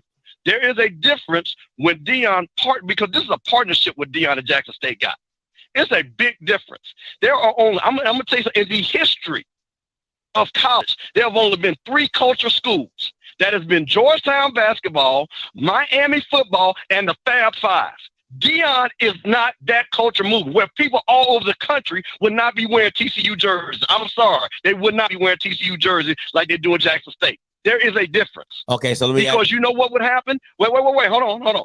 Because he would be sitting next to Texas, and he would be right next to Texas A&M, and he would be gobbled up. Not to say Deion wouldn't recruit, because he would recruit. Not to say Deion wouldn't get players, but the culture, what Jackson State is to the culture now, bro, that only happens because Deion partners with Jackson State and some of the things intrinsically that only maybe 4 or 5 HBCUs have, like a FAMU, Jackson State Southern, and a couple of Howard maybe, that bring that to the table. So, yeah, you can say Deion, but I'm telling you, yes, we would be happy if Deion had been, I'm talking about rewind the tape, and Deion went to TCU, it would not be the same impact of Deion coming in there with the sonic boom of the South and LeBron James posting all over his social media. Damn, this is the biggest shit of all time. But they're not going to do it. LeBron James would not have posted Deion walking into TCU. He wouldn't have. No, I totally disagree. 2 out of the 3 teams you said were white schools. Michigan. No. I tell you, listen, you didn't hear what I said. I said for the call. That's what I'm saying. Exactly. Okay, but it didn't start. Listen, Michigan was not always. Wait. Michigan was not always for the culture until the Fab Five made them into the culture. That's what I just said. Okay, so why couldn't Deion do that at TCU? Explain that to me. Because at the end of the day, first of all, no, you didn't. I'm telling you, it would not have been the same if Deion had went to TCU and just Deion, because that's all he would have gotten a coaching job. Think about this now. Let's be honest. Deion gets it. Do you know how big he is in Dallas? No, wait a minute. Do you know how big he is in Dallas? Deion, I know. No, Scotty. Come on now. I know all the Cowboys. Come on now. I do know. I'm telling you, listen, I'm giving your same metric back. He gets the job at TCU. That is a local story. That what he did at Jackson State became a national story. You gotta understand, they are talking about Jack. People are pissed off nationwide. Do you know Michael Irvin got on Rich Eisen talking about that right now? Sir. Bro, you gotta admit. Mr. Campbell, that, I disagree. I'm not listening. Listen. What I'm saying is, hold on. What I'm telling you, that there was a partnership that was much different of the culture. When Deion came to Jackson State, it would not be for the culture if Deion went to TCU. It wouldn't. Stop it. Okay, now listen, but listen. Okay, but that you're changing the narrative though, because the question was marketability. I'll give you a different narrative. I told you that when I first got on. So my thing is this, right? If we're talking about narratives, right? If we're talking about narratives, then yes, okay, for the culture, absolutely. I'm not taking anything away from that. But if a PWI, a PWI, 2 PWIs you gave for examples can become for the culture, explain to me why Deion Sanders in the state of Texas, in Dallas, and if he does the same recruiting class with more results at a TCU, that it does not become the coolest thing on the planet. Make that make sense for me. Make that make sense to me. Because I'm going to answer your question, because listen what I said. If you start the timeline, just what I said, him walking in the door at TCU and him walking in the door at Jackson State.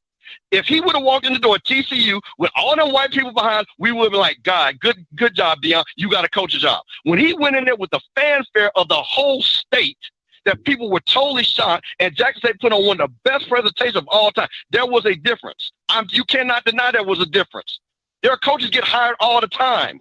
Even Brian Kelly went from Notre Dame to LSU. Then anybody was like, oh, they had 2 white girls and a gay black cheerleader out there. This is LSU. And nobody even looked like, oh, wow. Then nobody go like, oh, this is for the culture. It was a different. All I'm saying is the marketing. I'm going to your point about the marketing. There was a partnership, and that's why Deion is brilliant. He looked at, well, A, he couldn't get the job, which was unfair to him at Florida State. But the brilliance of what that happened, the partnership with Jackson State and with Deion is a thing marketing-wise you cannot measure. It is not the same Q meter of him going to TCU. I'm telling you, it's not the same Q meter. If you want to believe that, we'll see. We'll see when he goes to TCU in 3 or 4 years, but it won't be the same feel, bro. It won't be the same feel. It's not. The thing about it is you can't. The reason I say you can't say that, right? Because you just said the Fab Five and the Hoya Nation, which are 2 PWIs, predominantly PWI schools, that became a national story based off of black people being excellent, having great success. The only way TCU becomes even in that class or in that realm is if he does it with his son with a high level of success. Now, I'll say this. We all know as black people, we move the needle. We move the culture. We make things hot. I get that. So the thing about TCU is he would have to win at a high level to do half of what the impact he's doing at Jackson State. I will give you that. I will give you that. Thing. And see, that's the scary part of what happens with Deion. If he goes 6-5 or whatever, it ain't the same as going 11-1 down at Jackson. You're absolutely right. And that's what I'll give you that. He has to win. He would have to take that 11-1, be in the college football playoffs first year, hit the level up, or even if he did a 7-6, but then came back kind of like a Nick Saban. And I mean, you just ran the table in the Big 12.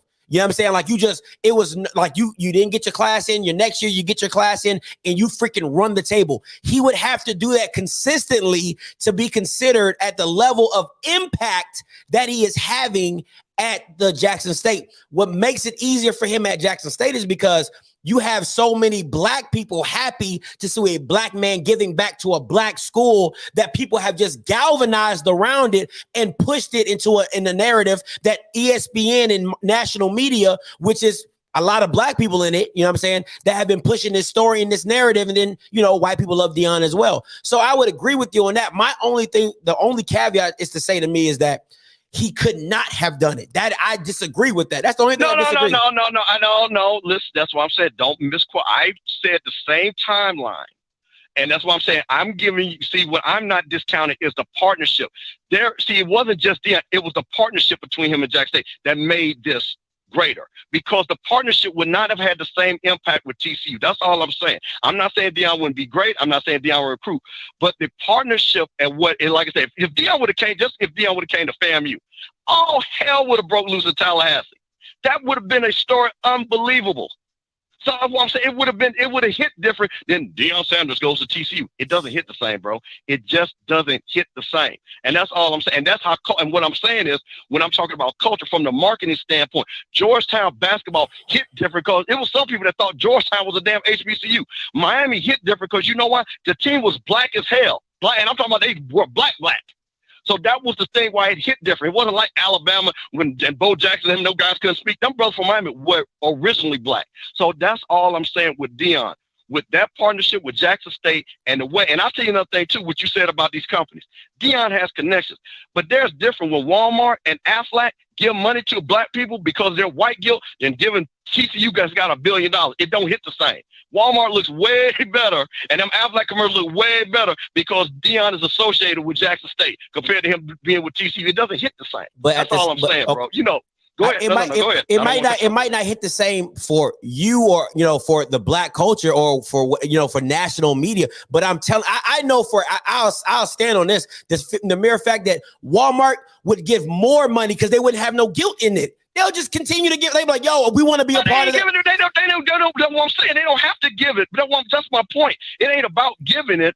That's the difference. Is when you giving dollars like that, you look at what you get back from it. They're not going to get the tenfold. This is how these companies pimp black people all the time. They give us a little bit and they get 20 times the return on investment. This is marketing 101. Now, this is a fact. Now, you can't dispute this because I'll show you from SBI Business School that we over-index on everything. That's why they give us the shit. We over-index it. I give you a quick example. Cadillac, when they came out the Escalades, all of a sudden the rappers started putting 22s on. You know what Cadillac did? They started putting 22s on them in the goddamn showrooms. We did that. We built that, bro. That's what we do. Ain't no white people do that. We are the culture. So Deion matching with women, Deion matching with what he is. Like I said, I'm not denying what he said, but you got to acknowledge the partnership, why it hits different. That's why I'm going to you saying which one. It's not just a Deion thing because it does not hit. Marketing has to have two parts to it. A consumer and somebody that you're selling it to. It has to be, well, a person that produces and sells. So that's why I'm saying it hits different and everything. But, I just wanted to put that out there, just to kind of change the narrative a little bit. But I want to say one other thing, too, because I got to get this off my mind. Folks, this is my guy. Please, let's keep things about sports. So this boy came in here, and he loves the culture. He loves talking about sports. He is not perfect. But personal attacks, this ain't where we at, HBCU folks. We got to rise to a higher level. This is not where we at. And I'm really disappointed sometimes what I'm seeing, even in these comments. We don't need to be going at each other. We ain't got to like each other, but let's have a little respect. So, Scotty, I love you. My niece, Akila, I love y'all. But I'm just telling you, Deion and Jack State is for the culture. TCU ain't. I'm out. Bye, Mr. Campbell. Appreciate the call.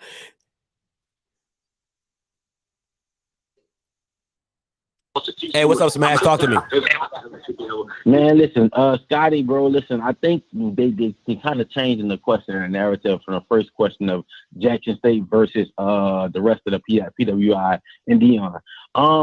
I agree with you, Doc. You know what I'm saying? I hate to say it, you know what I'm saying? Like, when Deion first came, remember everybody was saying, like, shit, is he really for the culture, or is he just trying to pack this narrative of we bringing black players back to the SWAC and to their home, so just in case you don't have a winning season, it's just like his goal is still complete. You know what I'm saying? Remember all that? Yeah. Deion could have did this anywhere. Let's say, for instance, if SMU would have hired Deion because they want their old legacy back. You remember how cool SMU was until they got the damn debt? That Pony Express?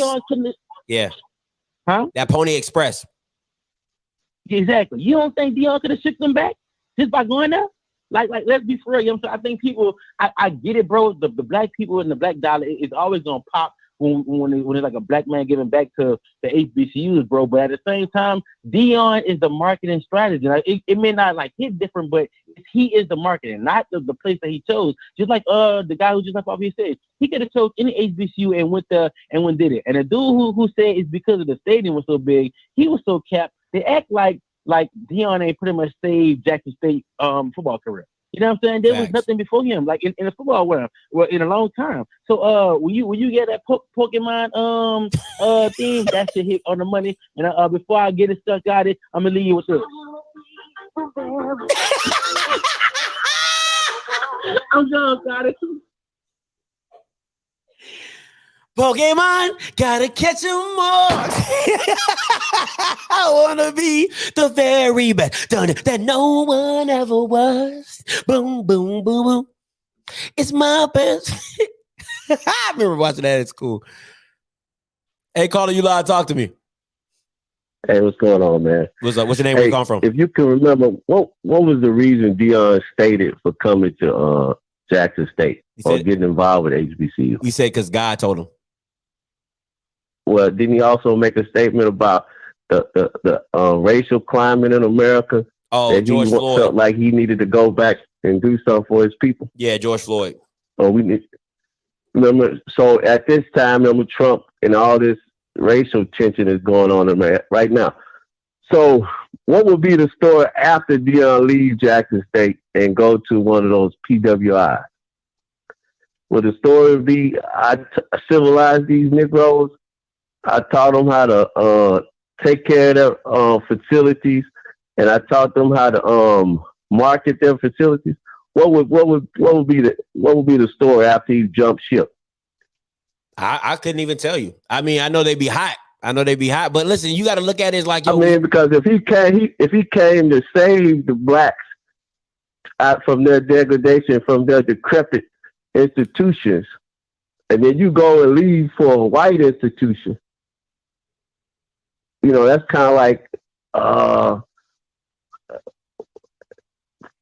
hypocritical, wouldn't it? Nah, it's not, because it's not. To me, it's not. I mean, like, you're going to have JSU fans that probably feel that way. I don't feel, because every coach, if that's not your dream job, every coach is looking to make a move. Every coach is looking to, you know, go to the next level, or go to the next job, or go to the next power move. I mean, that's in regular But that's jobs. not what Deion said. Deion said he came because he saw how white America was treating Black Americans, and he wanted to come to his people, like Moses, let my people go. I think the wrong analogy, Deion shouldn't be Jesus, it should be Moses, because I think he's Moses. That's dope. Bringing Black people out of bondage. I mean, but even like, I get it, and you're making some solid points, but at the same time, you got to keep it realistically. Like, is that where, if that's not Deion's end goal? Because we all know Deion sees himself at Nick Saban. You're not going to become Nick Saban winning Celebration Bowls. That's not going to happen. I don't care if you win 10 consecutive Celebration Bowls. That's never going to happen. So you're going to have to go to a Power 5 level to get on that kind of status and that level. So other than that, you know, if Deion's fine with staying there, winning as many Celebration Bowls and bringing the culture and the impact, if that makes him happy, then fine. If he wants to be in the consideration of Nick Saban and things like that, that's fine as well, because he's given back more than a lot of people have. More other celebrities or other Black people. So you got to count what he's done as a win for the culture, and then you can't hold him to it like, yo, you're supposed to be here 10 years. Like, you got to give you 10 years of your life like a military contract. That's not realistic. You know what I'm saying? So it just is what it is. You got to let him go. But still, Blacks should learn from Deion, and then they should lead by his example, and they should sail off into the promised land. I think that's the whole point of him coming down to the Black HBCUs and trying to show them how to lift themselves up by their bootstraps and be more productive. All right. So yeah, I think that's the end game for him. Appreciate the call. To be. Sorry guys, it's a lot of people on the call line, so I don't want to get to Miss Glenn. Hey, what's up, Miss Glenn? Talk to me.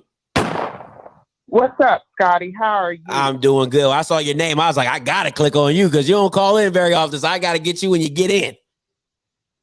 Okay, so I have a couple of things to say. First, I love your platform and everything, and thank you for, shouting out all HBCUs and our flaws. Yes, ma'am. Yes, ma'am. Sometimes they need to be pinpointed out. But let me address Terry Harris real quick. Now, if your PWI ass don't want to watch this show, click the fuck off. Okay, your ass went to UAB, and don't be on here disrespecting Stephen Campbell like that. You just started watching this damn show a few weeks ago, and you want to come on here and talk shit. Shut your ass up, because I done really had about enough of you. And that's all I got to say. Let's go, Miss Glenn! Shut your ass up! Let's go, Miss Glenn! Thank you so much. Yo, I love it. Come on, man. Drop the ball. She said, shut your ass up. I've had about enough of you. Hey, caller, you live. Talk to me. Hey, how you doing? What's up? What's your name? Where you calling from? My name is Courtney. I'm in Kansas. I live in Kansas, but I'm originally from Alabama. Talk to me. I think I've been watching your show probably the last 2 months. I think JSU fans kind of remind me of like Notre Dame fans. How so? They hype all of a sudden. They coming out the woodwork, hyping up Jackson State like they have been like Alabama the last 2 years and actually won something. I live like when I was where I'm from, it's like a couple hours away from the Mississippi border. I have never seen anybody ever mention anything about Jackson State or anything. And I live actually around Alabama A&M. I'm from Decatur, Alabama. That's like 20 minutes from Huntsville, where Alabama A&M is. I never heard anybody ever mention, let's go to the Alabama A&M Jackson State game. It never got mentioned. It's always the classic. A classic against Alabama State. Nobody was ever hyped up to ever Jackson State. Or I never even heard of the Sonic Boom or even heard it mentioned. like, my town, the Alabama A&M band used to come through and play in the parades and stuff. Mm-hmm. I ain't not a big fan of HBCUs, but we was hyped about Alabama State. Nobody really cared about Jackson State or nothing like that. I think it's kind of amazing that like Deion get there and all of a sudden they got a big head, like they have actually won something or been something in the last 20 years. They've been irrelevant for a long time. I mean, what was the last star player? Walter Payton, Jimmy Smith. That was the early 90s. What have they done the last 15 years? Pretty much nothing. They ain't won nothing. They ain't beat nobody. Hey man, listen. You know, have you seen Next Friday? Yeah.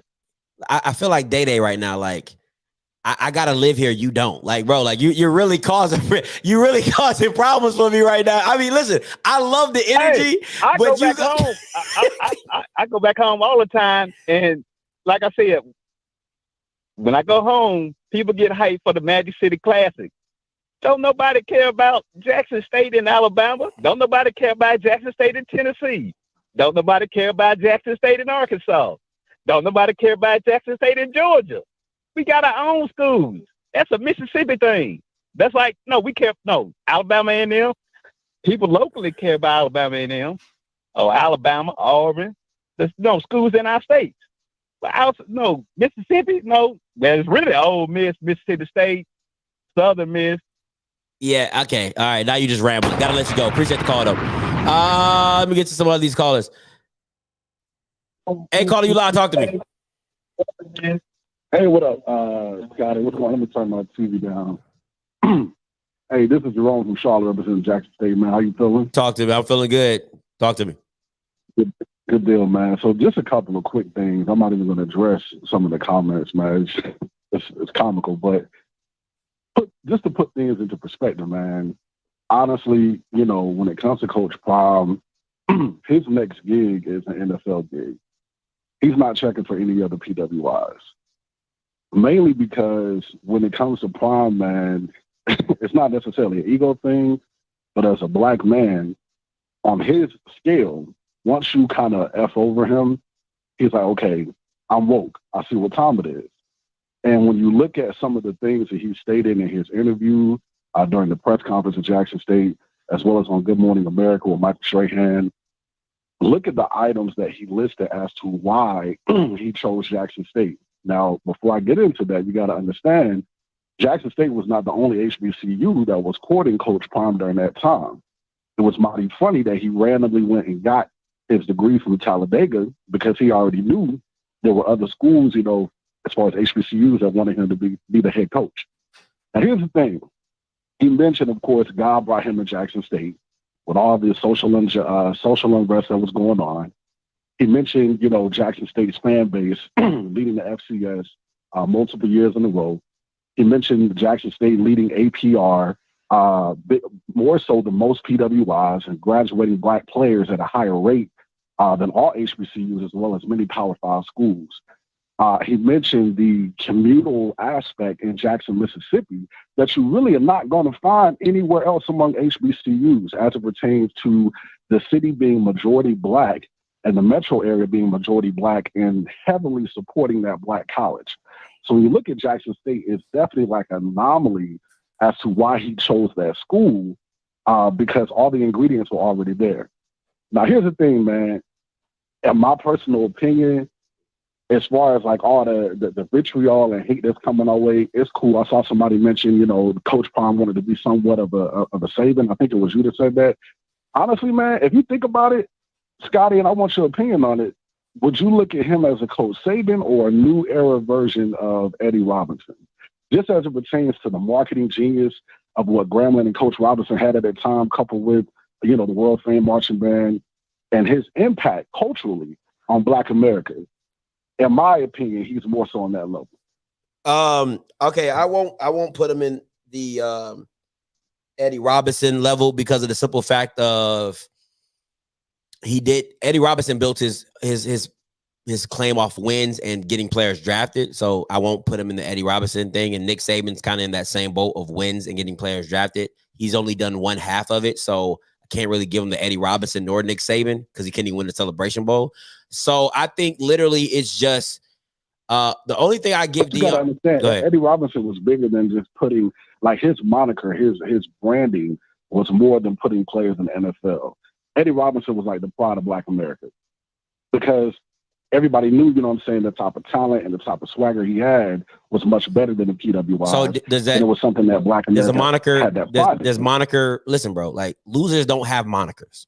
You got to be a winner to have a moniker. Nobody follows losers. Nobody worships, and nobody loves losers. So he had to win to build his brand. I don't care what you're talking about on this channel right now. If Eddie Robinson didn't win, he doesn't have an Eddie Robinson award. If Eddie Robinson didn't put all the players in the draft that he in the NFL that he did, and then they be successful here or there, whatever, then he's not Eddie Robinson, right? So miss me with all that other stuff. You have to win. Losers don't get monikers. Losers don't get followers. That's just how it works. So at the end of the day, but I mean, that statement alludes to, okay, Eddie Robinson was the only winner of that time when there were other coaches from Tennessee State and FAMU and Jackson State that were rivaling him, especially in the 70s and 80s. But my whole point is he was bigger than just putting players in the NFL. Just seeing what the culture that he brought to Black America and what Black America, what he meant to Black America. You're kind of seeing those same type of vibes from Black America regarding Coach Prime. This is where I disagree with you at, Mr. Educated from Charlotte, who's a Jackson State alum. My thing is this, is because Eddie Robinson had to build his brand off of being a coach. He didn't come into Grambling like, yo, y'all Bamas don't know who I am. I'm Eddie freaking Robinson. That did not occur. Okay. I don't know the whole story of Eddie Robinson, but I know for a fact that he didn't come in with a brand already at Grambling. Deion was a walking, talking brand. He was his own entity. He's a culture in itself. It's like Michael Vick walking into a school. He is an icon in himself. So you can't compare the two. And plus, Deion is not winning on the level of Eddie Robinson. He has not produced the same amount of players. So to have a culmination of what Eddie Robinson had done over 20-something years, to say 1 year Deion is doing the same thing Eddie Robinson does, he built Grambling. The G meant something with him. Like, Deion has not built Jackson State. He made it cool. He made Jackson State cool, but he didn't build Jackson State. So it's not the same. All Deion is really doing is putting a spotlight on HBCUs, saying, hey, this is cool as well. I think it's cool, so you think it's cool. That's it. That's literally all Deion is doing. And saying we play good football down here. That's it. That's interesting. Now, I will say this, man. Just kind of addressing some of the comments. I know your last caller, he called in and talked about, you know, as far as Jackson State not being relevant and what have you. I mean, come on, man. As far as the last 15, 20 years, there's never been another FCS school, PWI or HBCU, to have two players drafted in the first round since Jackson State did it in like 2000, 2001. There have been a lot of, additions and highlights that Jackson State has had within the last 20 years. Let's not misconstrue 6 losing seasons to a 20-year span of success. And I understand all the vitriol and the hate that comes, towards Jackson State from various HBCU fans. And we love it. You know what I'm saying? With Jackson State, we've always been arrogant because we've always been winners. We've always been successful. So my whole point is, I really, really hope that we can see the forest beyond the trees moving forward, and everybody, you know what I'm saying, can collectively, support all HBCUs. But realistically, it's not going to be that way, man. It's going to be Jackson State versus everybody. Because even this whole platform, as far as you kind of understand it for yourself. You're saying, Jackson State versus the PWIs, and none of the other HBCUs are even in the same conversation, even though we've added Hugh Jackson and Eddie George and Tennessee State. Jackson State and Coach Prime is the ultimate branding combination, in my opinion, because you're not going to have a fan base like Jackson State. You're not going to have all those ingredients for any other HBCU but Jackson State. Okay, so let me say this before I let you go, because you've been going for a minute. But listen, bro, The same way people feel about the Cowboys living off their past success in the 90s is no different than people clowning y'all for living in your past success for the past 20 years. Like, bro, like, it's the same thing. It's no different. So you can say we have more championships than the Cowboys, though. that's not the point, though. The point is you're living off past success. What have you done for me lately? Nothing. You know what I'm saying? So until this year, you can brag now, but you can't act like people weren't allowed to say that y'all weren't trash in the last 20 years because y'all weren't doing nothing. Appreciate the call. Woo, wee, Jesus freaking Christ. I'm about to start putting a timer on y'all Bamas. Hey, Carl, you live? Talk to me. What's up, Mo? What's up? Talk to me. What's your name? Where you calling from? Man, I'm from Nashville, Tennessee. I'm just wondering why everybody hating on Deion. I mean, he putting the spotlight on everybody. I don't think nobody's hating on Deion. Nobody's hating on Deion. Who's hating on Deion? Who's hating? No, I ain't saying you hating on. I'm talking about the old people. The old people keep calling in, talking like how you talking about they past success. Like, just live in the moment. That's why the young people, they love this. Let's enjoy this while we can. You know what I'm saying? That's why I don't get why, what's all the hate on Jackson State? He putting the fam on everybody. Let's build this up. Let's enjoy while we can. Okay. I don't think Deion puts the spotlight on everybody. I don't agree to that. I think that Deion radiates. His aura radiates, but he doesn't put the spotlight on everybody because not everybody's talking about Alabama A&M. Hugh Jackson puts the spotlight on. When was the last time an HBCU was on TV? We on TV now. You know what I'm saying? We on TV now. When was the last time you couldn't wait for a game? We every Saturday. I ain't even watch the Alabama or Georgia no more. I'm waiting on the Jackson State game. Grambling game, Mississippi Valley. That's not what you said. You said what you said. You said you waiting on a Jackson State game. Exactly my point. You're not putting the spotlight on everybody. Now everybody is shooting for you to get the spotlight because they want to beat you. You know what I'm saying? But Jackson State being what Deion going to Jackson State does not put the spotlight on everybody. It just makes it puts a spotlight on like, oh shoot, there's HBCU schools. Okay, cool. But at the end of the day, people went to see Jackson State. They want to go see Jackson State.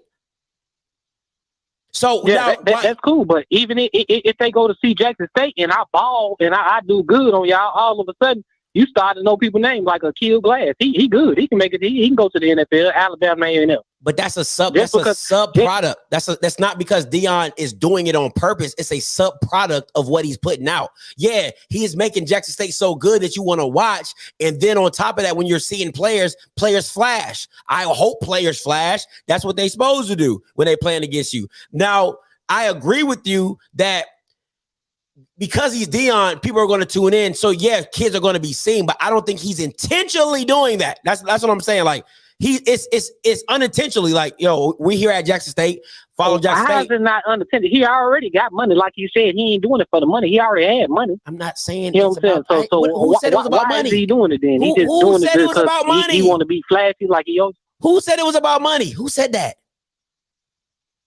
I didn't say that. That's what you. I didn't say that. Say what? I didn't say that. Who said it was about money? Who said that? So what was the purpose of Deion trying to go to the Jackson State game? What was the purpose? He told you. Why are you asking me? He told you. Yeah, to put the spotlight on HBCU. That's what it is. Like, what is the debate about? I mean, he said I don't get God it. Like, told everybody him. is talking about HBCU. He said God told him to go to Jackson State. So in that section, did you hear that he was there to put the spotlight? He said God told him. So what are you talking about? Okay, and he got the spotlight now. So you talk. Everybody talking about Jackson State now for some reason. Well, last year was anybody? 2 years, 3 years ago, was anybody talking about Jackson State HBCU football? Period. So you keep saying Jackson State. That's Once again, you're making my point. That's all that matters. It really don't matter what he go there for. It might be for his own agenda, for his kids or whatever. But people are talking about HBCUs now. Bro, let's you celebrate keep saying that. Jackson State and then flip it to HBCUs. What are you talking about? People want to go to HBCUs now, I would agree with you on that. They make it cool and some people get notoriety. But you keep saying it like people didn't go to Jackson State first. Like that's what it comes in. But appreciate the call, though. Oh my God, y'all Bama's is killing me today. Let me see. Hey, caller, you live. Talk to me. Scotty, what's up, man? What's up? Can you hear me pretty good? Yeah, what's up? Talk to me. Timer's on. Man, listen, man. I don't know how far you done got on the call. I don't know if the topic changed because I've been on hold, man. But I don't know why everybody want to come together and kumbaya. I'm only talking about this football shit. When it comes to football, man, Jackson, Alcorn, and Southern, all these other schools can kiss my entire ass, man. A&M is the only thing that I see. When the last time you seen Alabama and an Auburn fan sit down and share tea? Or Ohio State and Michigan share a sandwich together. When it comes to this football shit, man, all the motherfuckers can kiss my ass. Now, as far as the culture is concerned, absolutely, because I'm an HBCU guy, man. We all kumbaya, love one another. When it comes to football on Saturday, they all can kiss my ass. Now, when it comes to, as far as Deion is concerned, with the whole Jackson State thing, I think it's more personal with Jackson State and his business with Deion Sanders. Because, see, what people fail to realize, Deion Sanders tried to go Power 5 before he went to Jackson State. Okay, people tend to lose sight of that. So the reason why he couldn't go Power 5 is because he doesn't have the backing to support that hire. Deion Sanders would be bigger than the program at any Power 5 school he goes to, and him being down there coaching high school ball is not good enough for them to sign the papers for him to be a head coach. Deion Sanders wanted to be a head coach in 2020 prior to COVID and all this other kind of shit. So where else can you go where you're accepting in a head coach the black community? Because we don't see what they see when it comes to hiring head coaches. We see Deion Sanders money. We see Deion Sanders a football player, the Hall of Famer. You scratch my back, I scratch yours. Now, as far as JSU is concerned, the only reason why he chose JSU is because of his friendships that he had with affiliates of Jackson State. He said that in one of his Paul School, Bart School, whatever you want to call it, documentaries. I think it was like Neely or one of them gave him the end of Jackson State. He could have went any. He could have chose any HBCU in the country, and he wouldn't have had the interview for. He could have walked right in the door because culturally we would have accepted him. So don't get this shit twisted. It's personal. It's great that he's here because we benefited from him being here. But don't think for a minute that you actually believe that bullshit about God leading him there and this for the culture and all this other kind of shit. Because what exactly was he going to say? He tried to go to Florida State before he went ACC. What was he going to say? I told Jackson State, so Florida State didn't want me. It sounds better when you go in there, you stand on the stage, and you tell them what he told them. So don't get this shit twisted. Let's benefit from him being here. It's good that he's here. But this shit is all business, bro. It's all business. I appreciate the call. All right, so listen. Oh, my goodness. Oh, my Lord have mercy. Y'all Bama's, boy. Y'all Bama's out here. Y'all be wilding. Okay, you say JSU 3 times, man. And y'all like, what's that movie, babe? Beetlejuice. God, no, y'all be coming out the woodworks, bro. Listen. And this is the funny thing. It wasn't even my question. Like, this really wasn't even my question. I did a little thing on Instagram. One of you JSU people said, who's more marketable? You know, the guy called in and said, hey, the guy who made the question up said, hey, Scotty, this is me, the guy who made up the question, who is more marketable? Can we stay on topic? All right, can we stay on topic? Damn. Jesus, just don't go. Listen, I don't care why Deion picked. I don't care why he's at Jackson State. I don't care. I don't care about none of that. He's been here a year. I don't care. Okay, stay on topic. Oh, next topic. See, it's real funny. Jackson State fans don't like when they get, boy, it's crazy. Boy, it's crazy. I didn't ask for anything. I didn't ask for this. The guy made a question. I thought it was a good question, so I threw it up here. All right, listen. Listen. At the end of the day, it wasn't planned for me. All right. HBCU big money games. Are they worth it? All right. HBCU big money. Listen, if I answer one of you callers and you bring up Deion Sanders, I'm hanging up. I'm telling you that right now. If I answer one of these callers and you say Deion Sanders, I'm hanging up. What's up? Hey, get the likes up. Get the likes up. Hey, caller, you live. Talk to me. So this Musa, by the way. Talk to me. Talk to Philadelphia. All right, so I think the thing with Jackson State being marketable than Power 5, I think it's only reason that it is more marketable is because this is more of a cultural impact. And like you said earlier, Cinderella story. Whereas if he would have went to a Power 5, it would have definitely been more business.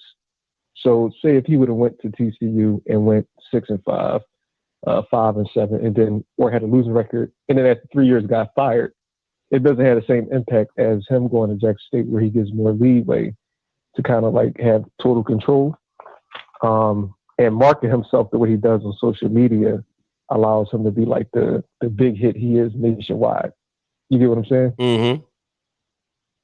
Yeah, so I think that's the biggest difference, the control that he's able to get then at the Jackson State, and it does help the fact that they have a base that supports, because there are schools that were more successful than Jackson State. I mean, let's be honest, it's not like they've been winning a SWAC championship every year, but it's just that they have a bigger fan base. So even if it does tend to fall off, it'll still be 20,000, 30,000 people in the crowd. So that I think the pairing helps it like sell itself or be bigger than just any other HBCU. But I do think at this point it is more marketable. Appreciate it. Thank you. Okay. Hey, caller, you live? Talk to me. Yo, you live? Talk to me. Hello? Yeah, you live. Talk to me. What's up? Caller, you live? Talk to me.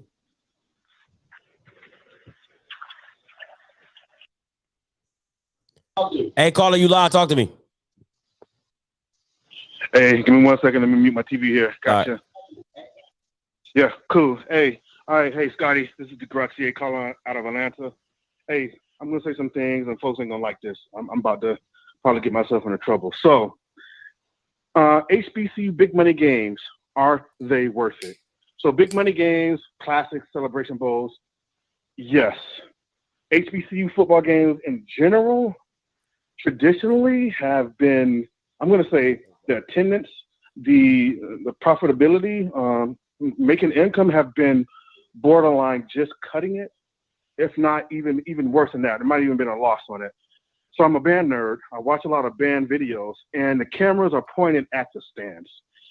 And you can look in the stands and see the very, very low attendance. This has been over years I've been watching these videos, and attendances have been very, very, But what's that got to do with big money games? Get to the point. So big money games, is it worth it? It's worth it if we can get the attendances up for the games. So this year, a lot of attention brought to HBCUs, a lot of attention brought to JSU for what happened this year, and we saw a change. So my point is, we saw a change, and if we can continue this particular flow, we can continue this particular growth. Yes, I'm going to throw it out there again. The man, John Grant, here in Atlanta, who started the Atlanta Classic and also started the Celebration Bowl, is a mastermind about putting these things together. Getting with him as a culture, as a HBCU culture, and having him design some more of these games would be awesome. That's all I got to say, Scotty. Thanks, bro. You ain't say nothing. You ain't say anything. You literally just talked in circles. That had nothing to do with big money games. Hey, what's up, Mr. Ford? Talk to me. Listen, I had to call back because y'all was talking about Eddie Robinson. Okay, now let me just tell you this. I talked to Coach Robinson several times. It took Coach Robinson 20 years to become a national brand as Grambling and to become a household word as Eddie Robinson. That was a pecking order, and you can go back and look it up, Scotty. When he came in the early, I think he came in 1941. They had to fold the team up because World War II was going on, and then they brought the team back about 2-3 years later. Let me tell you who beat Coach Robinson like a drum. All you got to do is go look it up. He couldn't do nothing with Jake Gaither. Jake Gaither used to beat his ass every time he would come to brag or he would come out to Grambling. He couldn't do nothing with Arnett Mumford, who was the coach at Southern University. He couldn't do nothing with Billy Nix, who was the coach at Prairie View. But in 61 or 62, Arnett Mumford died. 65, Coach Nix quit. 69, Coach Jake Gaither quit.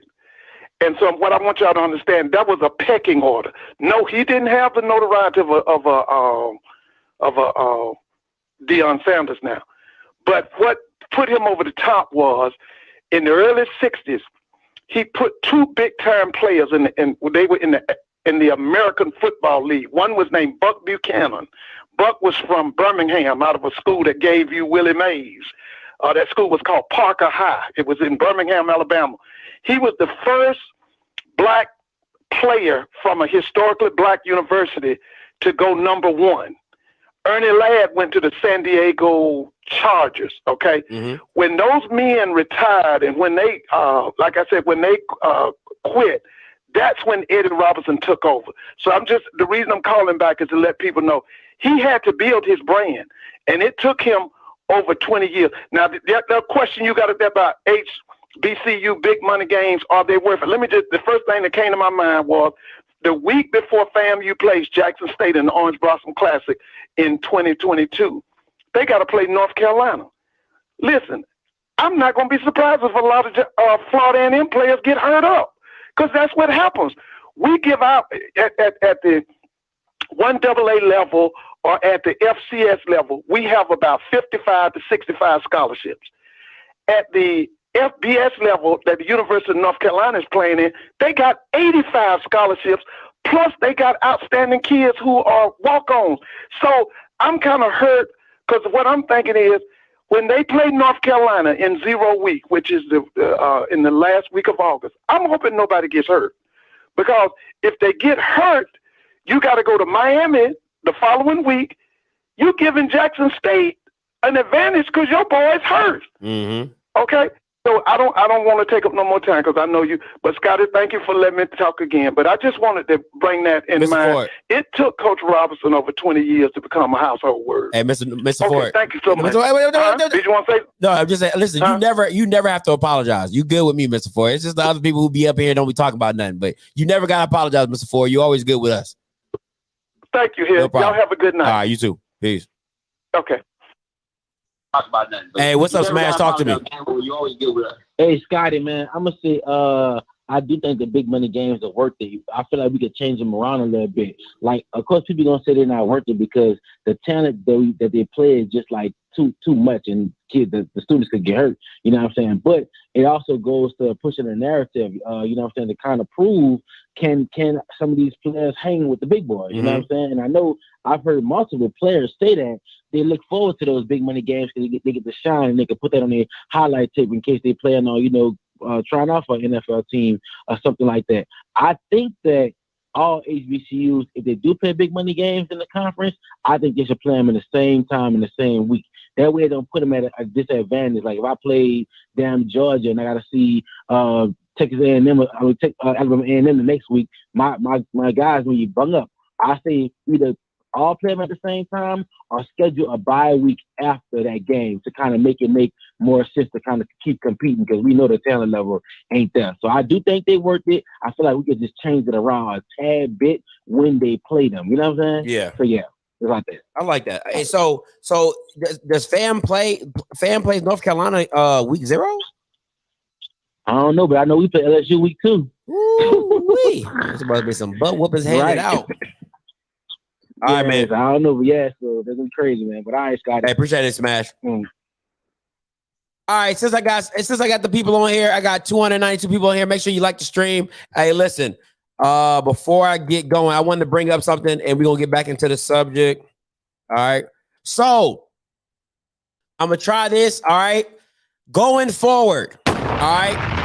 Topic Tuesday, all right, because I've been told by some people that I need to have more regimented shows, so I'm gonna try to do that slowly but surely.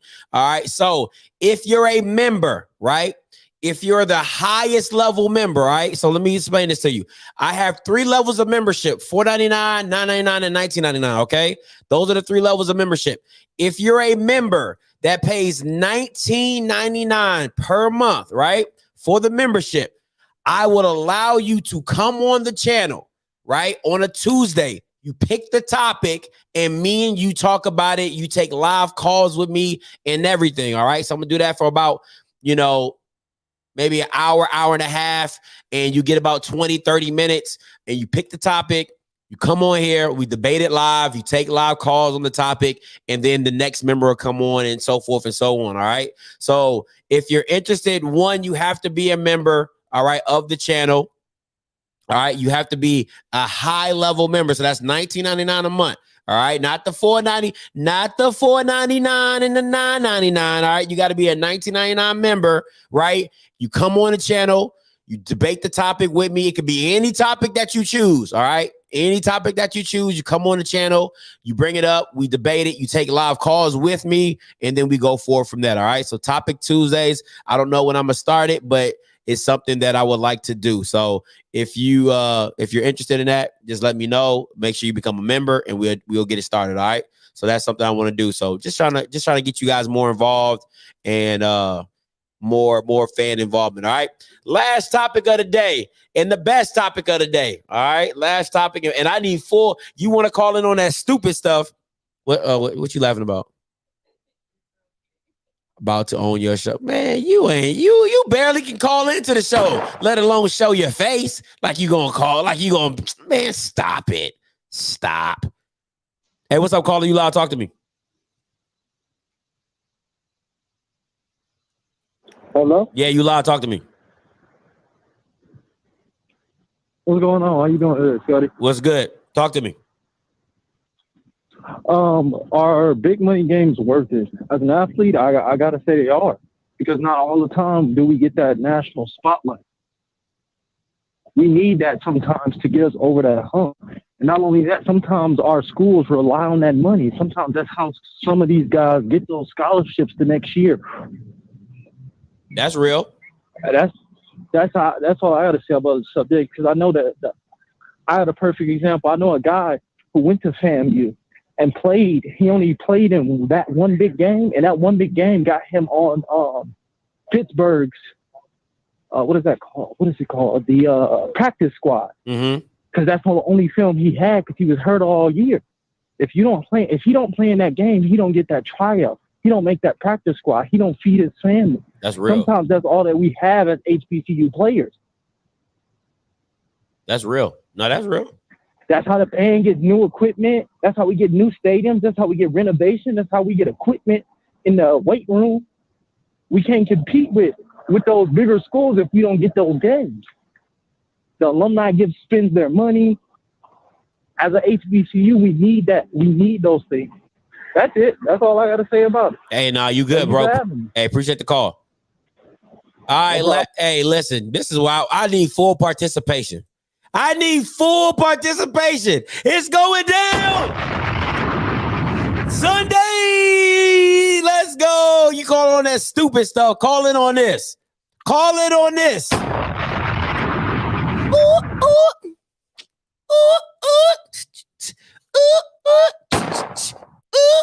That's what this is the game. This is the game right here. 49ers versus Dallas. Who you got? The rest of all that stuff you talking about, that shit don't matter. This is what matters. See, I'm about to start blocking people. Hey, babe, anybody say 49ers to start blocking them? I don't care. Anybody say 49ers, just start blocking them. Timeout for everybody. Timeouts for everybody. Hey, caller, you live. Talk to me. Timeout for everybody. Timeouts for everybody. Hey, caller, you live. Talk to me. Coach Green, you live. Yo. Yeah, you live. Talk to me. I don't know what's wrong with my phone. I don't know something wrong with your phone. Oh, Lord have mercy. Hey, caller, you live. Talk to me. Yo, this Friday, bro? Yeah. Oh shit, this one, y'all. Hey, this Jarian, bro. Talk to me. You know who this is for real? Nah. Florida State, 7. Who? Jones. What? I didn't hear your name. What'd you say? Jarian Jones, Florida State. Jarian Jones. Jarian Jones. Jarian Jones. Jarian Jones. Who's that? Jarian Jones. Hey, James, you don't know who he is, bro. Jarian Jones. You was arguing in your comments about my little homeboy. about Jamari Jones? Yeah. Oh, okay. What's up? Talk to me. Oh, the four. Okay. Yeah. Talk to me. Okay. I remember now. I got you. Okay. Go ahead. Oh, what was the topic, bro? Right now we on the 49ers. Who you got? Damn. I don't know. I got the 49ers. Oh, come on, man. First of all, you call in being a Florida State player. That's strike one. Then you call in talking about some 49ers. That's strike two. Boy, you about to get hung up on. That's what you about to do. Nah, but why you going with the 49ers, though? I'm gonna be real. I haven't been paying much attention to either team. No disrespect. I've been kind of paying close attention more to the Bills. The Bills and the Bengals.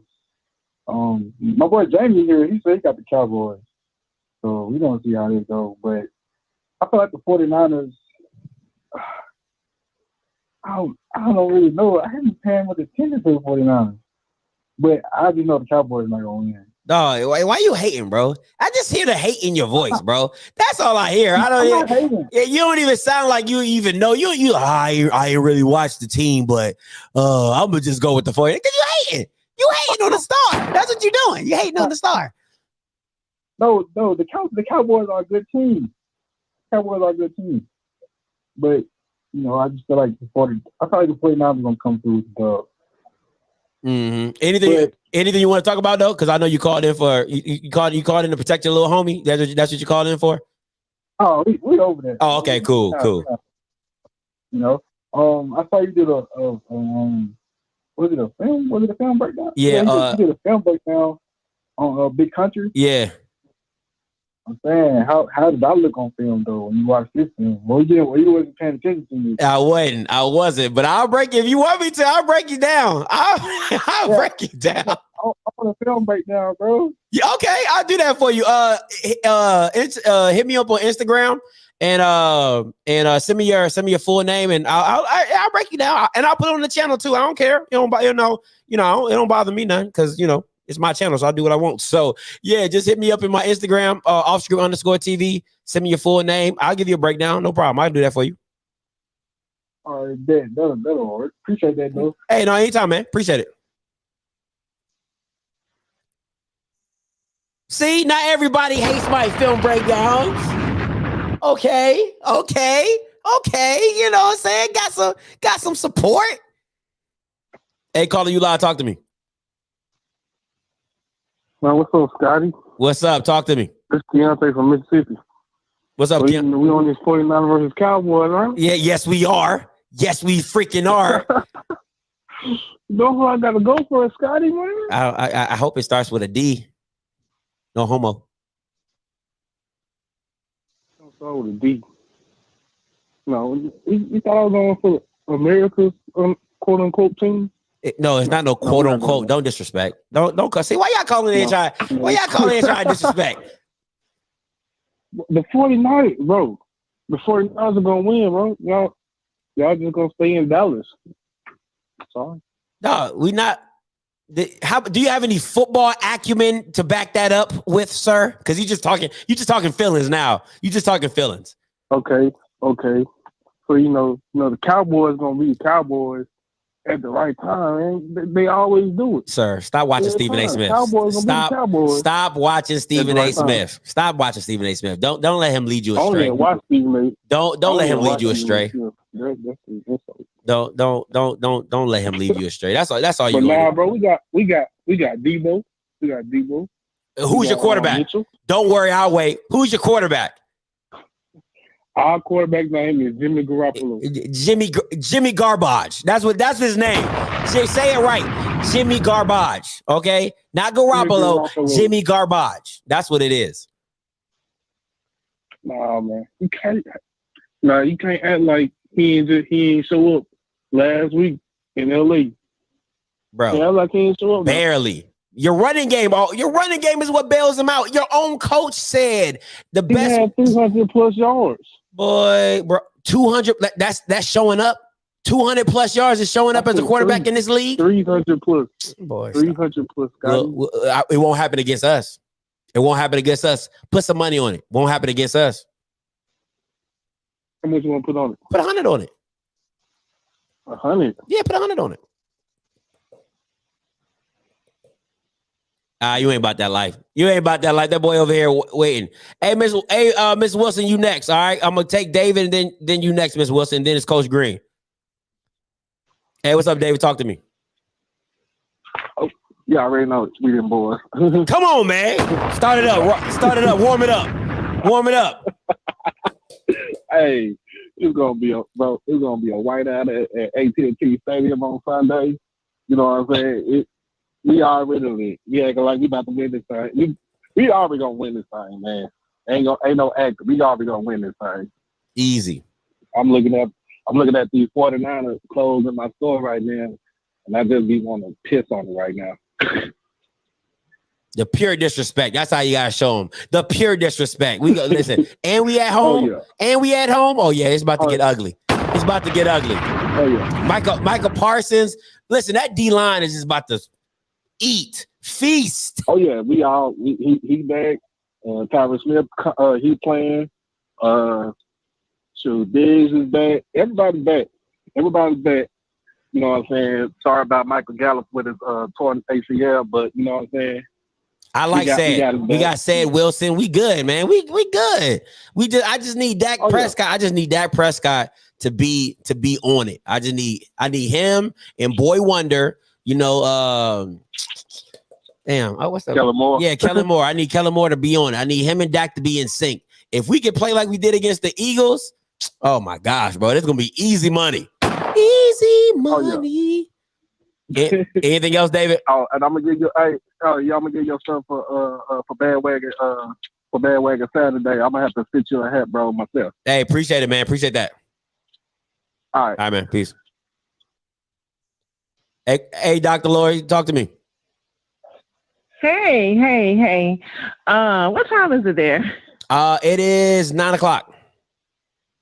Oh, okay. So it's almost 2 o'clock here, 2 o'clock in the morning. But I wanted to tell you a couple of things. But the first thing I wanted to say, because I know you're on this topic because I was listening, was I'm going for Dallas. Come on, Doc. I'm going for Dallas. So, because, listen, I'm hoping those Cowboys go ahead and do what they need to do. But I also wanted to say that you look excellent in your orange and green. You see it? You see me? You see me, Doc? You see me? You look so good. You look so good. So there's so much stuff that went on. I'm so happy I was able to look at the channel today because I've been traveling. I'm actually overseas. And I've been traveling, but I've been looking at your show. But I just want to tell you, man, now I got to give you props, and that's what I'm going to go ahead and bestow on you the family stuff, because you're nothing but excellence. Because I've been looking at your interviews, and when I tell you, you've been doing your thing on those interviews, you're in a whole nother realm. Listen, Doc. Listen. I'm telling you, if they were paying people for flattery, you be boy. Listen, you be Oprah rich. You be Oprah rich. I'm trying to tell you, you be Oprah rich. Well, I'm just saying it's really good. I mean, I love the Tiffany Green one. But anyway, I know I'm not trying to get off topic and stuff, but I'm just saying that, a lot of times that you have to think out of the box to get to a certain place where you're going. And what I'm saying is that that's what you're doing. And you got to keep doing it. And you can't let people that are negative prevent you from what God is trying to impart in your life. Mm-hmm. And I'm telling you, it's good. And we need to hear, especially HBCUs. Now, that thing I know we're not going to mention, but some HBCUs are delusional. And we need somebody like you to tell us the truth. Now, if we're going to listen, that's something. If not, we're going to keep going on down that, that rabbit hole.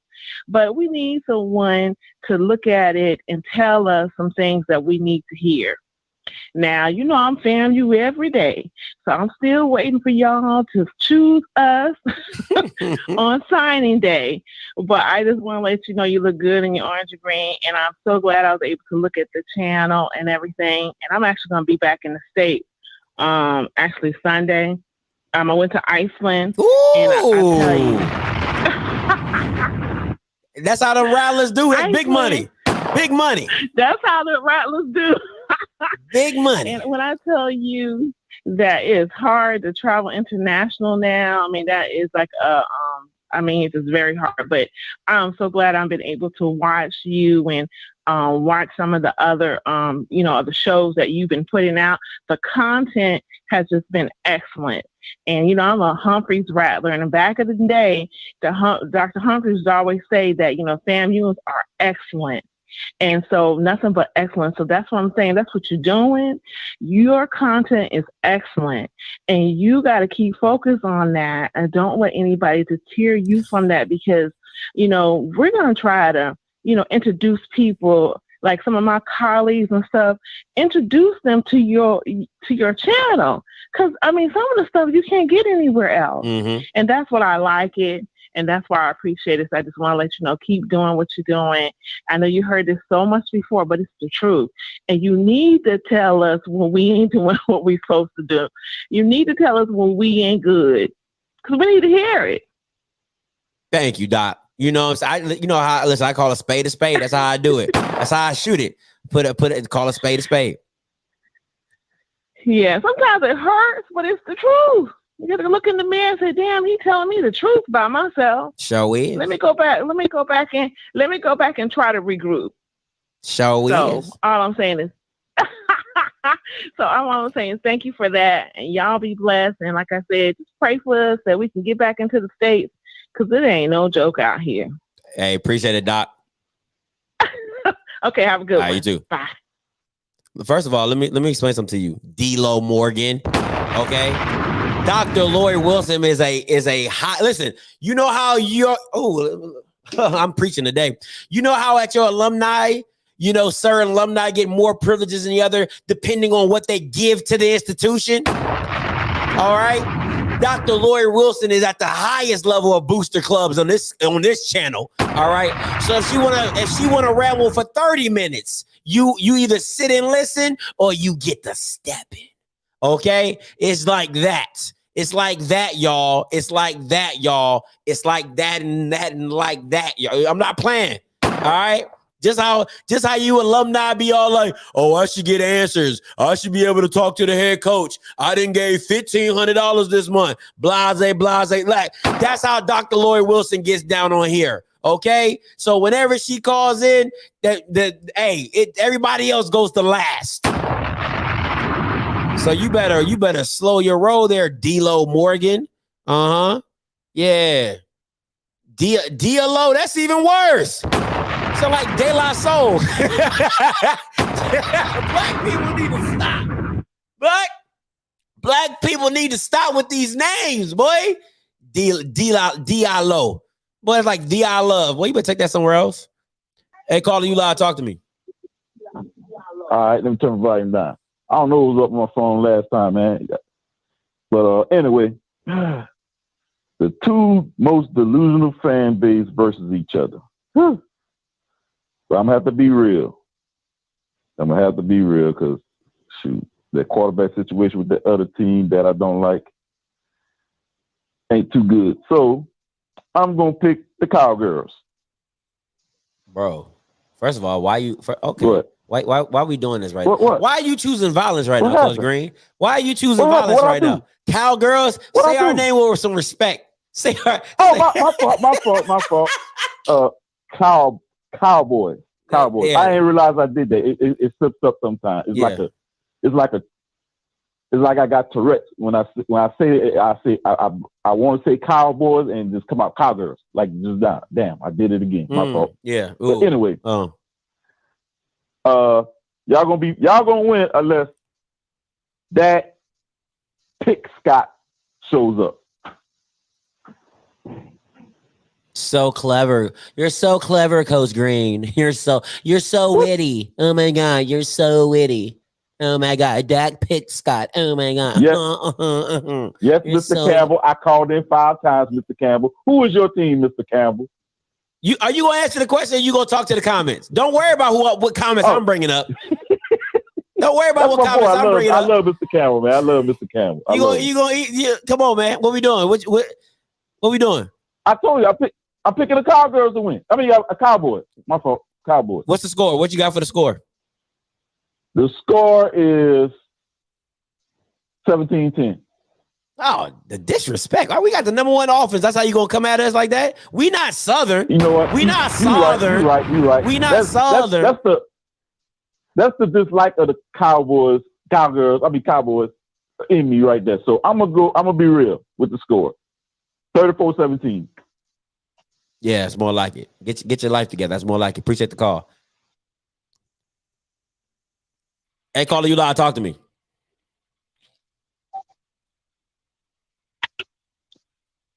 Hey, caller, you live. Talk to me. 1008. Last four. 1008. Talk to me.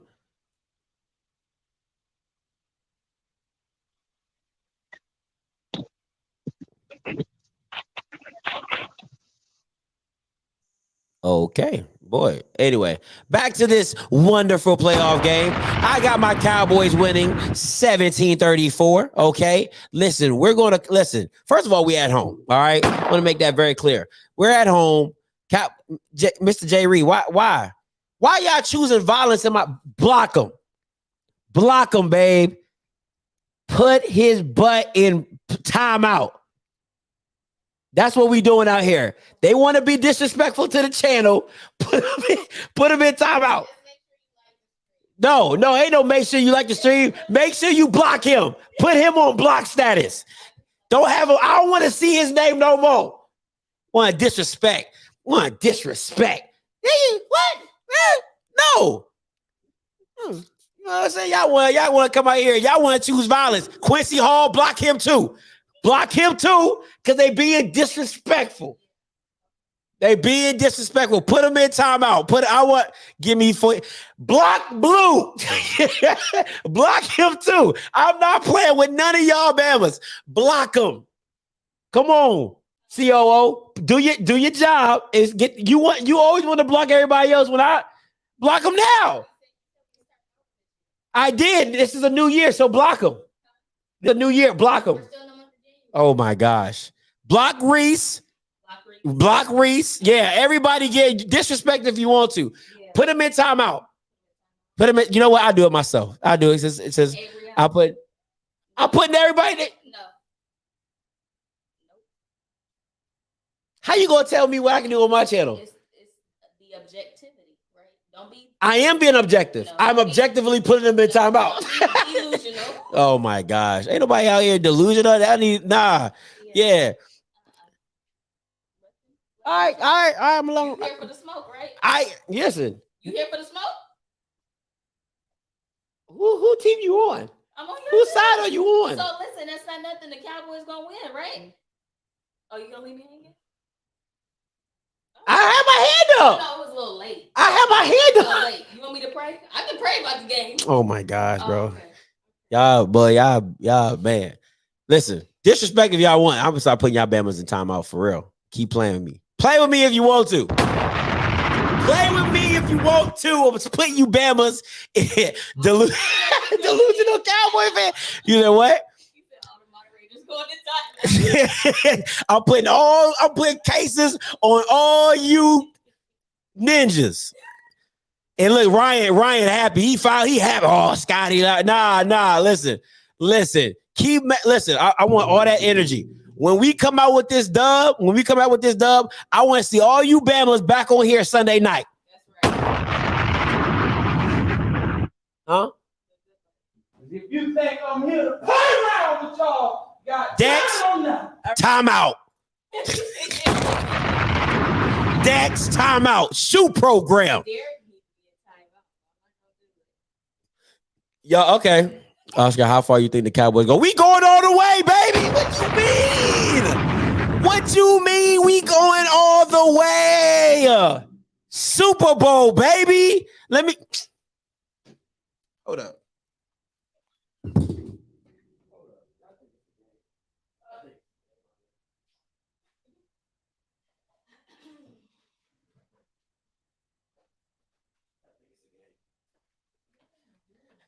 Y'all think it's a game? Y'all think it's a game. You know what? Jackson State, regular bowl. You know what Cowboys doing? Super Bowl, baby. Super Bowl, baby. That's what we doing out here. Super Bowl. Jackson State, Cowboys, baby. Super Bowl. Super Bowl bound, baby. Super Bowl bound. Let's go. That's not they block them. Cam 859, block them. Block them. Hey, Blaine in here. Blaine in here. You see Blaine?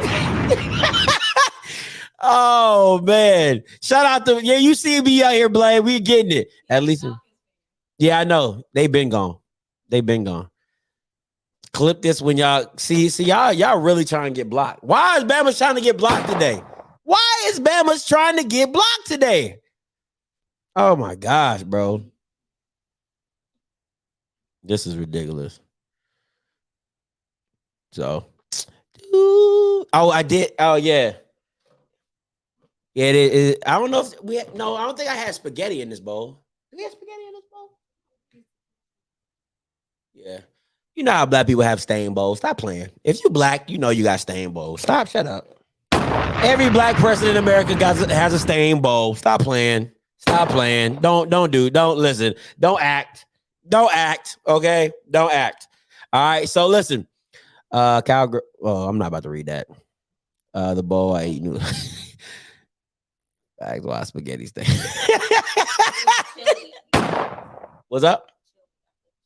Oh yeah. So yeah, that's don't try to come for me like we as the black delegation, we know we have stain bowls. Stop playing, all right? But listen, guys, I'm about to get up out of here, man. I had a good time with y'all on this day. Make sure you follow me on IG and Twitter. Hey, Mr. Florida State, make sure you send me your name in my IG, all right? What else? Like the stream before you leave. Also, remember, upgrade your membership or join the membership below. I appreciate that. So anything goes to the channel. And listen, if you're not a member, but you're talking smack about Dr. Lori Wilson, all right, shut your ass up. Shout out to KJ for always choosing violence on these glorious days. All right. What else we got? All right, remember Topic Tuesdays are going to be coming up, so make sure you upgrade your membership. And if you're a member of the $19 club and you ever want to do a Topic Tuesday, just send me your topic over. I'll bring you on and we'll go from there. All right. So listen, until next time. First of all, I need y'all to put some respect on my Cowboys name before you get up out of here. All right. So let's just put some respect on my Cowboy. Matter of fact, hold on. Before I get up out of here. I gotta, because y'all thought I was gonna end it like that. Hold on. Before I get up out of here.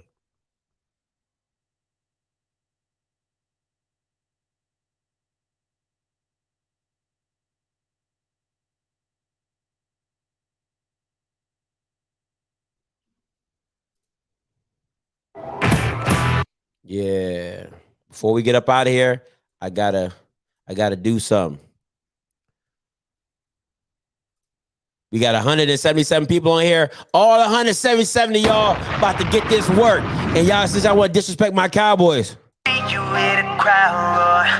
No surrender, no defeat. I'm a cowboy. You better feed me. You better feed me. You better feed me.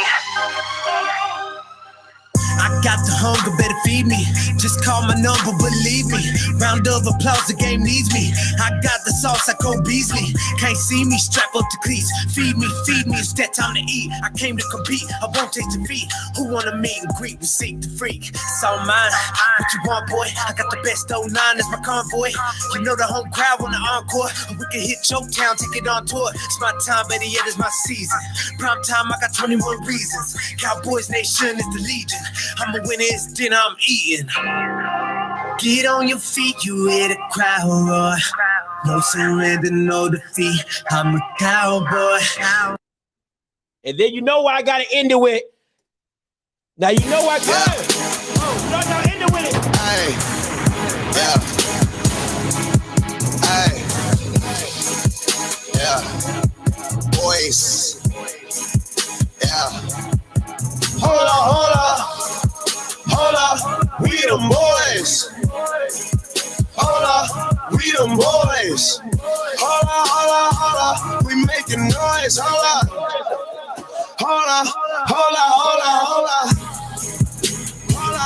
we the boys.